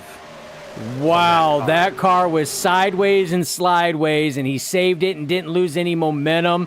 Man, these guys are trying to give everything they have. That high line trying to get something going with the 578 of Dwayne Corbett up there. Your Stage 1 winner, Vicente Guerrero up there as well, and Anthony English toying with that third lane. Yeah, one car on the bottom here. Bubba Winningham on the YouTube chat, surprisingly. He's joining us here and saying... The new Gen 4 Cup car resembles the next gen in the way you have to run them. You have to do something. Oh, big no. wreck. Let's see, he's done for the night. That's going to be after repair plus some. A lot more. Oh, one car, the 84 Len McNeese. He's up and over like a cartwheel on the front straightaway. This all started with the 05 Brian Wang crossing over the 5 of Rick Sanchez for a potential block. Man, you want to talk about the big one? We've had some big ones tonight, but that one there, Jeremy, takes the prize, and not the prize that you want to see. That was crazy. Yeah, the 84. I've never seen a car do a cartwheel, at least not at Talladega, in quite some time, if not ever. Oh, man. He found a way to make it happen. And the 12 there got a bump there from the 48. And I think that's what actually started checking everything up. You just see that accordion effect there. Sebrin's got in the back of Nate Warren, and then Wang got in the back of Sebrin's, Sanchez in the back of Wang. Wang turns it sideways, somehow straightens it out and keeps going with minimal damage on that one. But I want to go back and watch, because I'm thinking this is where it started. If we watch this, you see the 12 move. Sebastian Marin tries to stay in tow. Bumper drag, a little bit of a check there because the 12 is saving it. Another good save by Zach Fritsch, and that checks up that mid lane because that's where Nate Warren was at. That checks him up. That checks up Sebrin's, Wang. It's, yeah, that's just a huge accordion effect on that one there. Excellent save by Zach Fritsch on that one, but everybody else trying to, again, maintain that tow and that tandem that Vicente Guerrero was talking about. This is the unfortunate ending to that. You see Les Levy in there, Crosby Jr. involved. You see Scott Wise involved, Chris Jordan involved, Gabe Butler, Giffen, Derek Donna's involved. You see Steve Rada cutting through the grass. He's helping the landscapers out there by mowing it. But you know what? Sometimes that is the safest route to go. He did a great job. He got shoved in the infield, just rode along in safety, and minimal damage to 0-3. I think he's going to be A-okay with his car. And Belva Feltz on YouTube saying, how many wrecks can one driver have in one race? Good Lord of mercy. Well, oh, jeez. In a SuperSpeedway event, if you have 10 cautions, you're bound to find a few of them. Oh. Yeah, look at that, just solid contact from the 15. Just, yeah, obliterates them. It Poor pops him up. Les. I mean, just, he got blindsided again. Mark Mann was involved in this. Hunter Reynolds was coming in there last minute as well. Mark Mann, he's in the middle of that mess there, and there you see him sliding. That was after contact. Gary Bergeron just misses him there. I don't know how that happened. Len McNeese was the other one that you were talking about. Just got popped up like crazy. We're right on board with Len on that one there, because that was just, yeah. That He tried to do a cartwheel, but he didn't fully complete it. Hunter Reynolds, I don't know. I think Hunter might have made it through.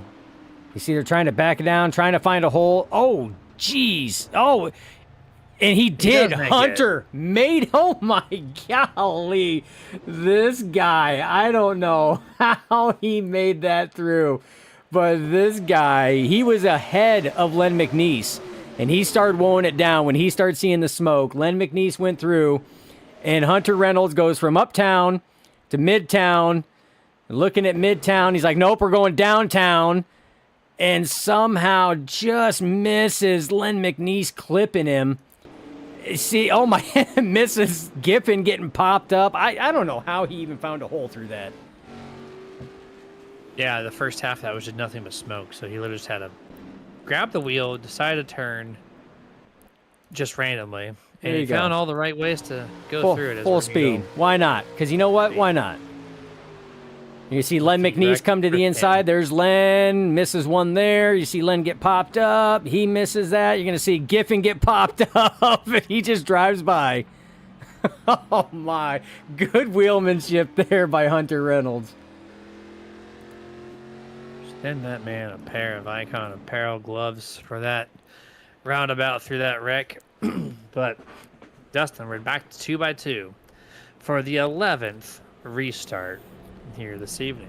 They're going to be restarting on lap 64, so 7 laps to go. When we do get that old trusty green flag by Barney at the start-finish line. Top 5 again this time. Zach Fritsch, Dwayne Corbett, Sebastian Marin, Vincent Guerrero, and Nathan Warren. It's been all Chevys for the most part. Not too many Fords in this field, but 2 of them have found themselves in the top 5. I'm glad to see that. Yeah, absolutely. And Bubba, I think we got that all in the roof cam shot from Hunter Reynolds. We got to see the 84 of Len McNeese, his partial cartwheel there. Got that from multiple angles. And yes, I agree with coming through that wreck. Hunter needs to buy a lottery ticket. Because I'll tell you what, man, he was making all the right calls. That's for sure. Yeah, no, absolutely. That was fantastic. Drive through there. It's kind of a cool perspective to see on that roof camera of what Hunter's view was. But here we go. Pace car down, hopefully for the last time here this evening. Like I said, 7 to go at the line. What does Zach do with this race lead? What is the guy without a nose who just recently put it back on, the 578? Let's see what he can do. Dwayne Corbett on the outside. Green flag. Back underway. Dustin. How quick do we see the 3 wide? With 7 laps to go as they cross the line that time, Jeremy, you're gonna see it probably, if not this lap here. More than likely, they're gonna have to build that run up. Right now, they just hit 4th gear going between turns 1 and 2. They're just getting it wound up and just getting the tandem going. You might see it down the backstretch here, but I see it more so probably on the next lap. You're gonna have to try to get some things going. And Dwayne Corbett goes under the track there as he overcalculates his transition down. Does maintain, so Corbett, Guerrero now lead the inside lane. Corbett drifts up in front of Anthony English there, Guerrero drifts up in front of Anthony English.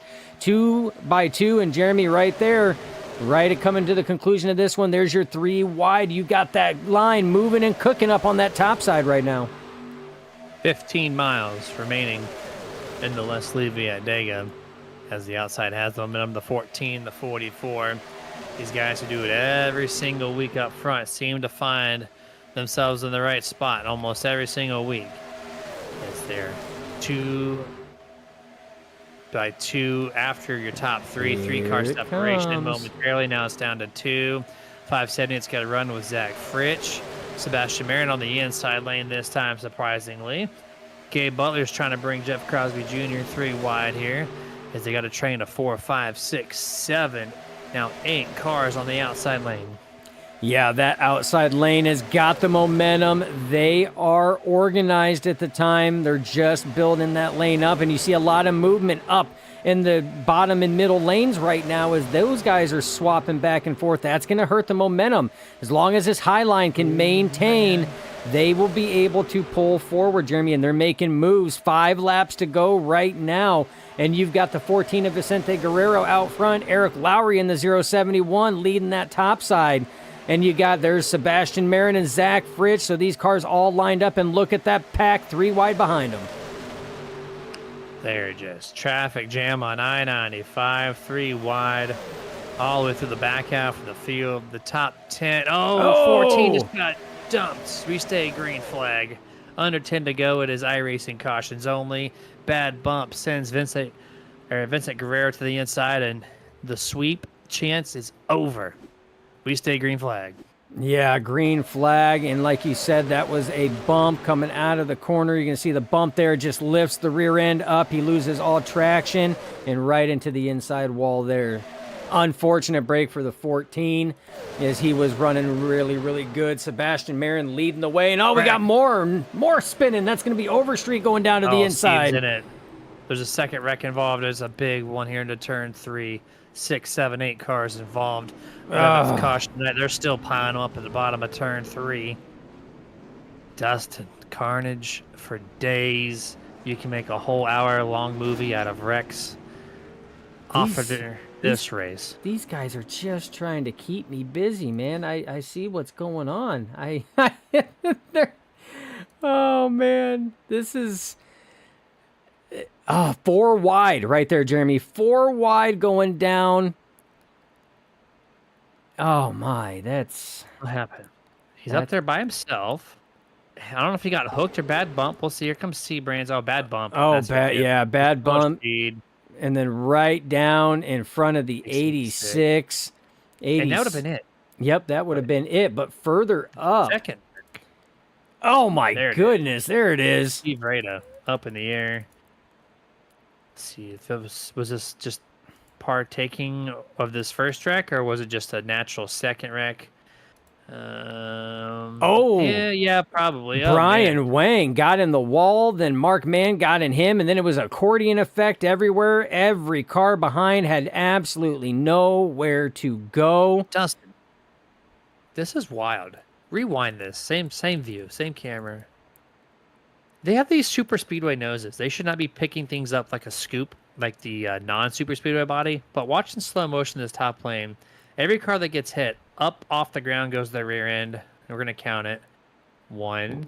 There's 1. And then 2. And a little bump. And then 3. Giffen is 3. And then Steve does it, so 4.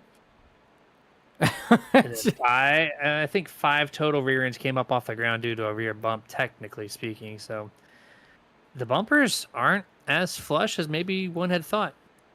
Yeah, and I mean it's unfortunate. I mean a lot of fast cars got taken out in this one here. Hunter Reynolds squeaks through with a little side scrape on that one somehow as well. This guy again, Bubba, I think you called it right. This man needs to buy a damn lottery ticket because he is on the money.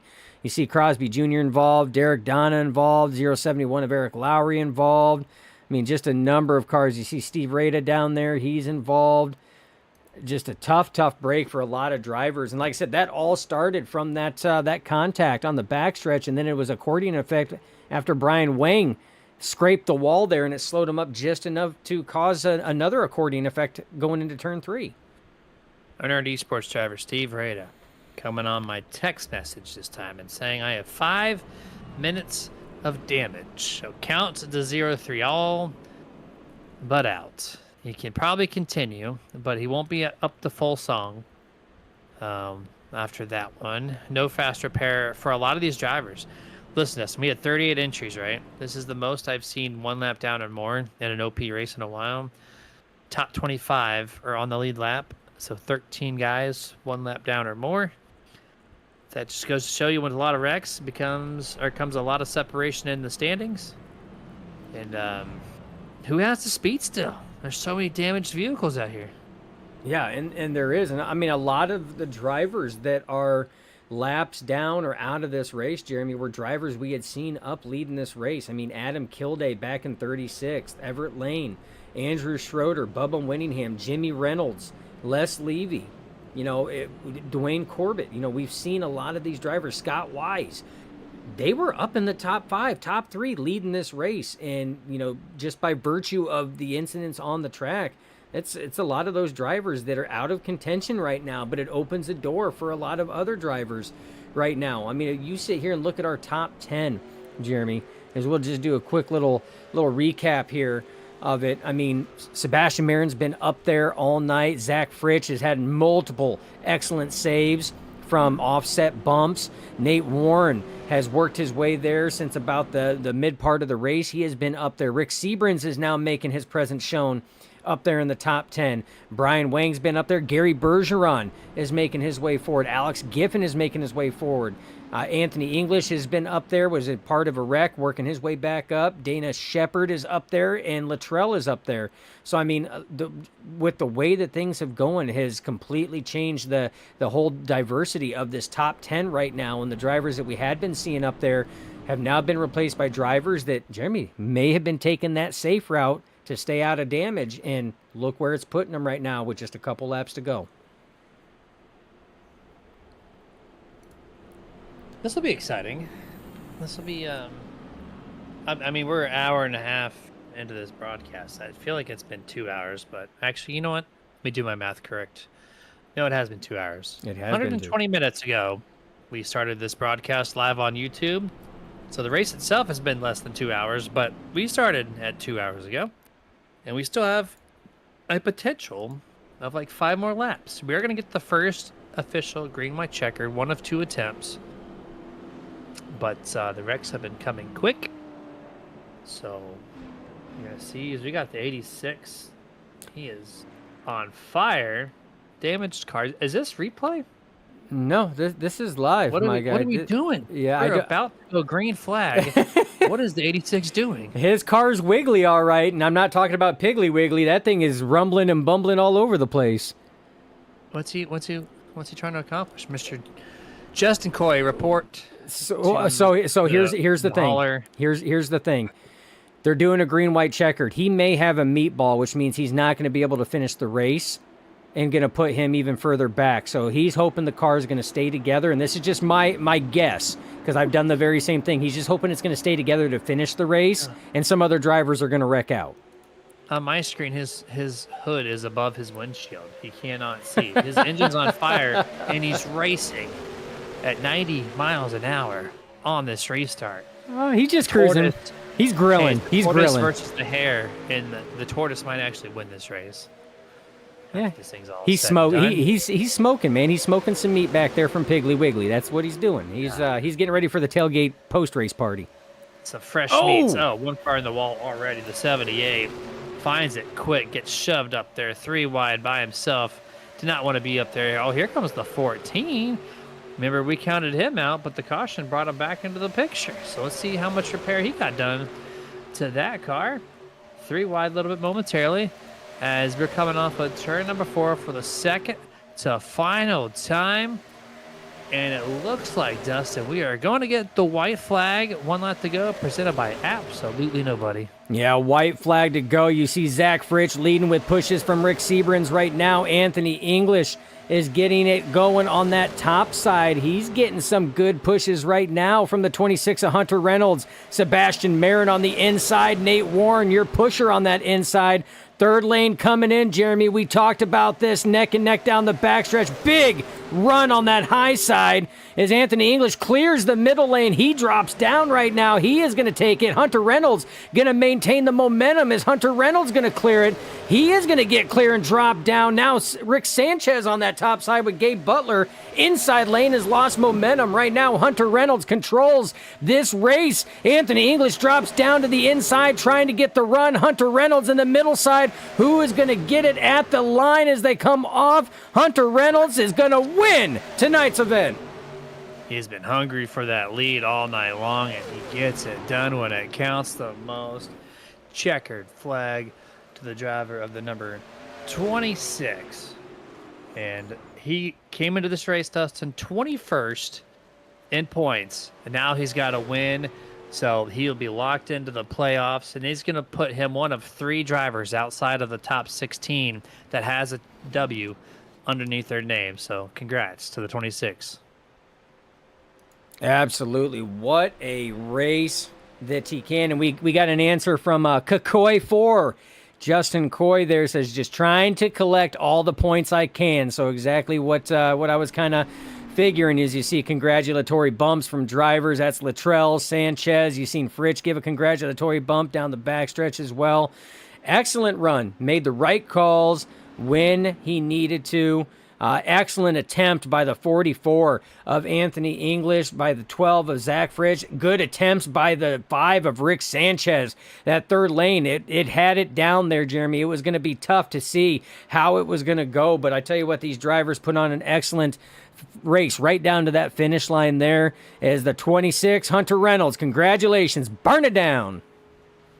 I have an autocorrect. Hunter Reynolds is actually 60th in points with 1 start. So this will not put him in the playoffs, but he gets a win. So it's going to make him 50% winner here. 1 race lost, 1 race won. As he's continuing to burn it down in a straight line burnout here. One of my favorite kind of burnouts. A burnout that requires talent, Dustin. You can't just hit the throttle and go. This is a brake and throttle combination. Even in the banking, look at him go. Excellent job here. Absolutely. It is. A lot of people think it's just hold the gas and go. No, it's you've got to work it. Very similar to the way that drivers drift, in drift competitions. It takes a lot of finesse to be able to do that. But Jeremy, excellent job. I think it's time to go over our unofficial results with the race and the chaos and the close finish that took place after. Let's do it. 38 entries. We got a lot of names. We're going to rail them down here. Hunter Reynolds, Zach Fritsch, Anthony English. That is who we are going to try to talk to after this 38 driver list. Rick Sanchez and Rick Seabrand, so finish 4th and 5th. 6 through 10 is Sebastian Marin, Gary Bergeron, Gabe Butler, Nathan Warren, and Andy Briganti. 11th through 20th is Stephen Luttrell, Brian Wang, Vincent Guerrero, Eric Lowry, Mark Mann, Alex Giffen, Sean McCara, Dana Shepard, Len McNeese, and Derek Donna. 21st through 24th is Jeff Crosby Jr., Christopher Jordan, Steve Rada, and Harold Rothery. And 25 on back are 1 lap down or more. It's going to be Justin Coy, Scott Wise, David Overstreet, Dwayne Corbett, Les Leavely, Jimmy Reynolds, Jeff Crosby Sr., Everett Lane, Bubba Winningham, Andrew Schroeder, Douglas Johnson, Adam Killiday, Robert Hooligan, and Ryan Whitaker. There's your 38. We're going to do something a little bit different tonight. We did this last week to where we don't have a full screen commercial at our disposal. So we're just going to bring them right up into the Nerd TV booth. It's going to take me a second to do that. Stay with me here. Dustin, what you got for him while I'm doing this? Oh, absolutely. Well, you know what? We are going to sit here and send it to what we dib our post-race show. That means we're going to get our sexy cameras on there as well, because you know what? Why not, right? Turn my head left and right. But this is what it looks like behind the scenes at Nerd TV. Yeah, why not? Breaking my neck with my 32-inch screens. I have to really crank the neck to find. Thankfully, the Discord's on the left-hand side of the screen on the right monitor, so it's kind of centered. It works. So, actually, I don't see Zach Fritsch. What about Anthony English? We're not talking to Zach. Anthony English is There our he is. third. He's in Team 7. He's hiding. I got him. Bunch of people Then- hiding everywhere. My goodness. Hunter Reynolds, where are you at? Do you buddy? want your interviews, man? Stop hiding. Can't hide. We're going to have to wait for Hunter. He's not used to this, so we're going to talk to third place. There he is. He's in Team Bootknockers. Team Bootknockers. There we go. All right, we're going to bring in our third place finisher, Anthony English. Driver the number 44 had a couple of moments being wrecked out of one of 11 cautions, and after the end of the day, man, you got that thing fast repaired up. P3 it is for the driver of the 44. What's up, man? Oh, not much, man. I just, just, I just thankful to get a top 3 after that craziness. It's pretty wild out there tonight. Wild? Yeah, that's an understatement. How how did how did you think this car works here at Talladega? The bumps, I thought when they first released it, I tried them out and I'm like, okay, they bump great in the corners. But I saw a lot of cars when they got hit, their rear ends picked up off the ground like they were not in the SuperSpeedway bodies. Like, how was the bumping out there? Yeah, like you said, it was dependent on like how hard you how hard you bumped them. If you bumped them at a wrong angle or whatever, you were definitely lifting them up a little bit. If you kept it square and at a reasonable amount of speed, it seemed to be okay. Um, I don't know. Like you said about the same thing. I ran these a few different times and it didn't feel bad at all. And tonight they just felt a little. It just felt like they were jacked up on the ride height. Yeah, it almost felt like that, I guess, because when they're planted, they don't have that problem. But the racing out there was kind of chaotic. I think Dustin talked to Vincent during the stage break there about the the amount of just chaos. Is that presented just because we're late into the season looking for a final playoff spot, or is it just the new car and not much practice overall in these things? Oh, I think it's a little bit of all of it. I mean, we haven't ran the car a lot.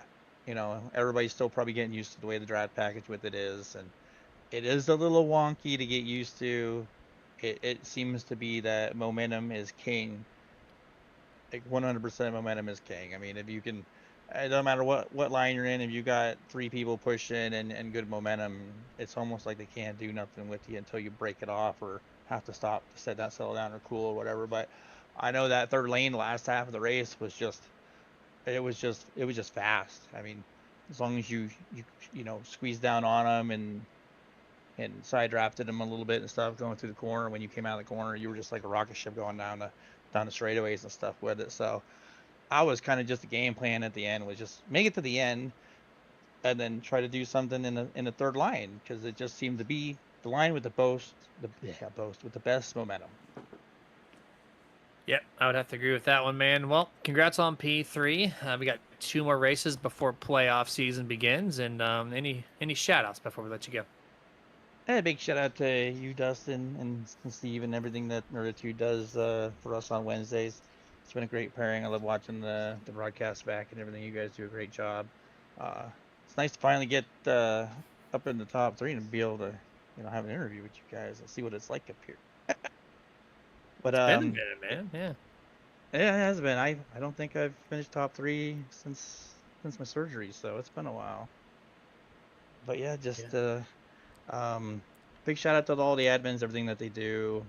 Zach, Jimmy, Nate, Crosby Jr. Everybody that does what they do to make everything work for us. And then big shout out to everybody watching tonight, family, friends, my beautiful fiance, and my dad for what they've done, helping me out the last few months with everything going on with me.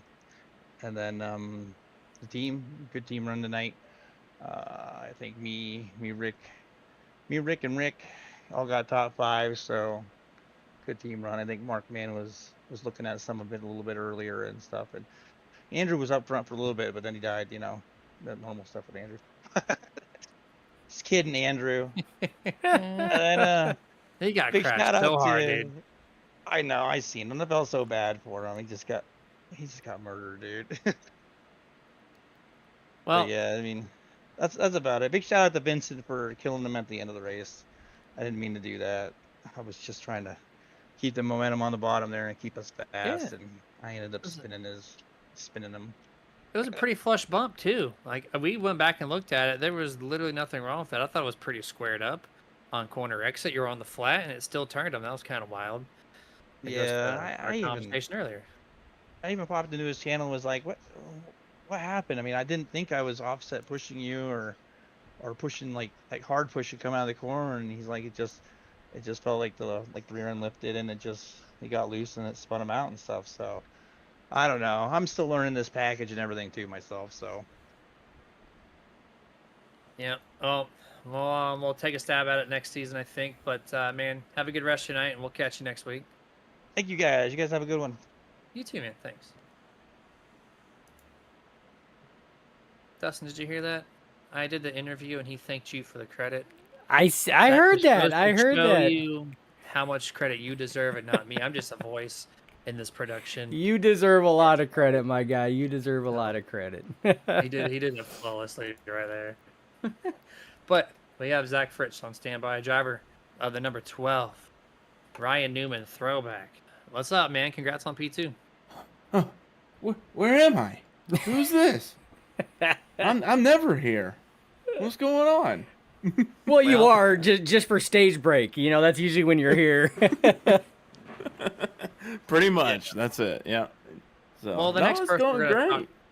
The next person we're talking to only has 2 starts this season, so Yeah. he does not know what this booth even looks like. So, but Ooh, look at that. So on your end, man, Chaos, our old Yes. commentator Jason Rockefeller notated that you had a great save during the middle of the A race. great You got save? bumped off at A? turn 2. Hey, Jeremy, that like Yeah. we got like 3 Hey. great saves off of off-center bumps from that This- 12, man. I mean, it's true. It was- There was a couple. There's definitely a sweet spot to this car to where if you hit it in the right spot, like if you're off center and you hit it towards the right rear of that bumper, you are going for, the crotch rocket videos where they get the speed wobbles. That's exactly what you get. The death wobble. Yeah. Like you hear my wheel right now. I'm like, oh gosh, oh gosh, oh gosh. That's like me trying to save it. So the animation. yeah, it's yeah, it is. These cars are something else, but they're super fun.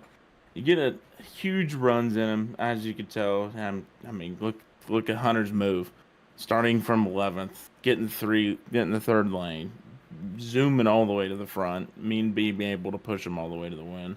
So these cars are definitely super fun, and it's a shame that we get so many wrecks in these. Because man, I know it's full potential to where if we just ease up on the wrecks, and it's hard not to, or it's hard to not avoid the wrecks because, like I said, the runs that you get. Meanwhile, you gotta compare all of that to the checkups then you get, because it's almost, and YouTube know it best of running next gen. It's just on remnants of that, to where you get a run, you're going to have to brake.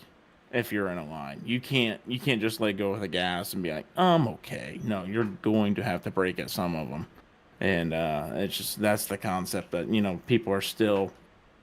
With this being the second race, I mean, of course, it's going to take more practice. So you might see this car definitely more next week or next year or season, should I say, for Wednesdays. Yeah, big 10-4 on that, man. Congrats on your great run. You're up front for the most part of this thing, and Heck yeah. playoff season. How you feeling going into the playoff season? I'm feeling great now.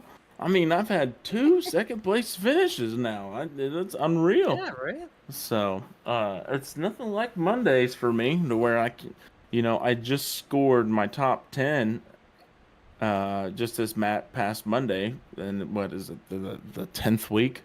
I just finally scored at 1 top 10. So I feel your haven't even pain. gotten a top I feel 5. your pain. I know you do. So it's like, it's definitely a huge difference. So I'll take it. But yeah, I'm feeling great. Good. I gotta get with you guys. Well, eventually, and eventually you'll find out and see. But I haven't even made the playoffs cars yet, so I was kind of wanting to see what this would look like and weighing all the car options and stuff like that. So who knows? I might talk to you guys, see what you guys think. What do you guys want to see? So Oh, I might message might you know, guys guys. and see what You you guys guys want to see in the know. playoffs. Might spice some things up, right? Have you guys pick what car for each round and stuff like that, and common spice 'em a up. production choice event. Wow, I think that's interesting. I like that. All right, we're game. We're game. Yeah. Cool. So I definitely see about messaging you guys here soon, because obviously you've seen the schedule. We got 2 more races left, boys. That's it. And that's We do. playoff time. So 100%, man. Any shout-outs from you before we let you go? of course, you guys up in the booth, you guys do a hell of a job, and I can't wait to go back and watch it. All the people watching, all the fans, all the people that you bring in, shout out to my teammates that were out there tonight. We even had a special kill day join us for one off race, so that was pretty cool. But yeah, just appreciate everybody. Appreciate OP, all of its admins, and all of its members. Buttkicker for sponsoring, of course, and everything. So appreciate you guys. Yes, sir. Absolutely. Well, go get it, man. 2 more weeks left. Go have some fun, and maybe we'll talk to you next week. All right, appreciate it. Yes, sir. All right, that was Zach Fritch. Very animated. That guy always. cracks me up. I One of the love when he's up here in the booth and we get to interview him. It's always a blast, man. One of the most fun. But we never talked to this last guy ever in the booth. His second start here in this 11-week stretch now in the Wednesday Buttkicker series. We're going to talk to him. The driver, the number 26, out of nowhere, Hunter Reynolds. Congrats, man, on the victory. Hey, thanks. What's going on, guys? Calling a very crazy, chaotic 11 caution event. You were very hungry out there. I was watching you. I kept saying it multiple times. You were trying to lead laps. You were doing everything possible, and it worked. You got out top, P1. This is your second led the start important one. all season. Yeah, that definitely was the important one. That was a wild race, man. That was wild. We spent some time at the front, I think. Led a couple laps here and there. It was tough to stay out front. It really was. Runs came from pretty much nowhere as long as you got 2 good cars hooked up, and the bottom lane was just slow sometimes. But then sometimes it would work. So it was like it really just depended on where the cars were, and sometimes I just had to go fix some damage that I got, some wrecks, and getting caught up. And if you had the right run, you could make it up. But I mean, believe it or not, I restarted 11th for that green white checkered. So that was a drive right there. Yeah, that was a very good drive, man. You drove just perfect. You're finding the right lanes. You're staying up front. This is only your second start, and you got a W. Is this gonna spark you to maybe start the rest of the races? Or are you kind of restricted on the schedule? I feel bad. It doesn't really spark me to run the rest of them. As much as I like coming out here, Wednesday is kind of just come hang out and have some fun and do some racing. So I mean, happy I could come out here and get the win. I don't think I'm going to be in the playoffs or anything, so that'll go to. I guess I stole one from him, but It's okay. You sure did. You're not qualified. You're definitely not playoff. oh yeah, I definitely stole that. Yeah, 100%. But it was fun though. Hey. It looked really cool. Oh, so we'll go with that. Yeah. Oh, it did. I kind of once I got out of that bottom lane, it was so slow on the restart, and got up there and had such a good run on the high side by myself, and then saw Sanchez behind me coming up, and I knew Anthony was probably gonna hop up, and he did, and pushed him out front.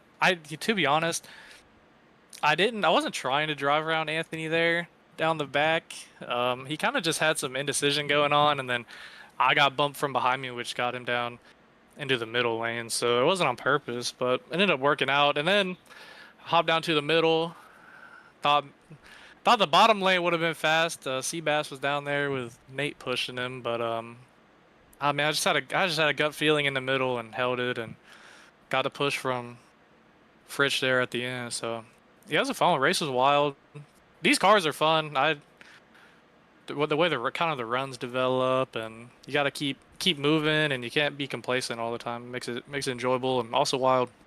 Yeah, tell us about the high side, because I mean, it seemed like that if you could get people that could get hooked up there, that high side was the place to be. Like if you got, I mean, even 3 cars up there, like you guys were cooking up there. Was that always in the back of your mind that was gonna be the where the winning pass is gonna be coming from? Was that third lane? Oh yeah, 100%. Yeah, the top lane will fly, and well, the side drafts are really big in this car.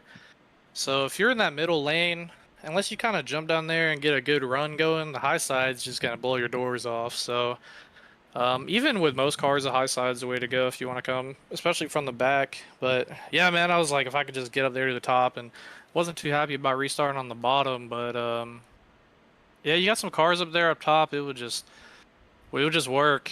So Yeah, that was in the back of my mind. I was pretty happy when I got up there and just had a huge run there at the end. So, yeah, top lane flies.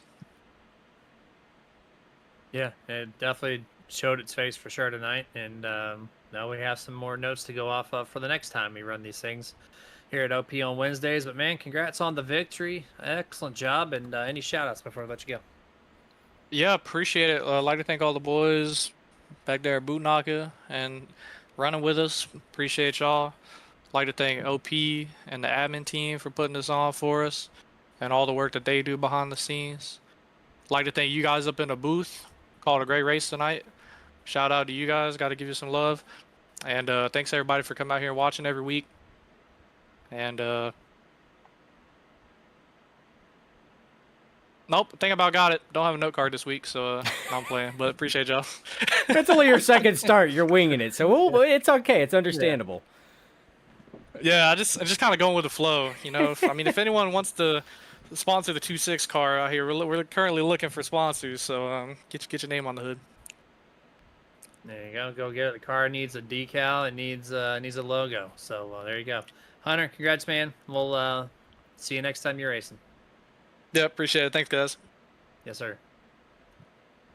That was 26, Dustin, with the victory. 1 for 2 in his Wednesday season for this year out of 11 races. And the notes that I have, Dustin, it just says wreck, restart, restart, with some craziness in the middle. I think if they clean this up, I think they're right. It could be a much, much better race.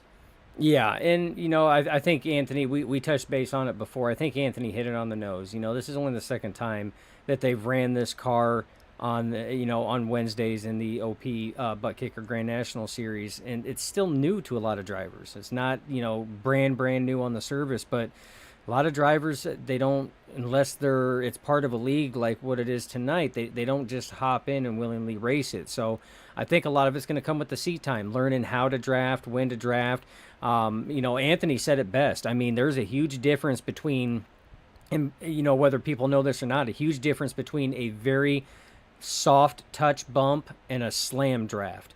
And if you're going to slam draft, you have to be sure that it is spot on. We've seen Zach Fritsch do it in the race and everything else when Derek Donna was out to a good lead and he slam drafted the 215 to get him up to speed. It can be done, but most of the time in these cars, it takes a soft touch. They get that squared away, and I think we're going to see some really good green flag runs here running the Gen 4s.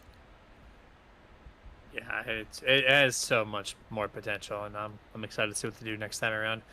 If we can at least get like a race with 4 cautions, like that's acceptable, 4 or 5. That'd be some decent amount of green flag runs there, but time will tell as they get these cars. They got some updates too. The cars for the Ford Taurus, they have to get updated body wise. Maybe they got a little bit of tweaking on the aerodynamic side to make it more realistic. But at the end of the day, it's gonna be a great time. Dustin, it's been fun. We're gonna close this thing out. We're going to go live tomorrow, 9 p.m. Eastern, 8 Central, for the PSRA Fixed ARCA Series on this YouTube page. So join us for that. Until then, stay safe. Get your nerd on. Dustin, what you got for him? And as always, it's not goodbye. It's just till next time. Stay nerdy.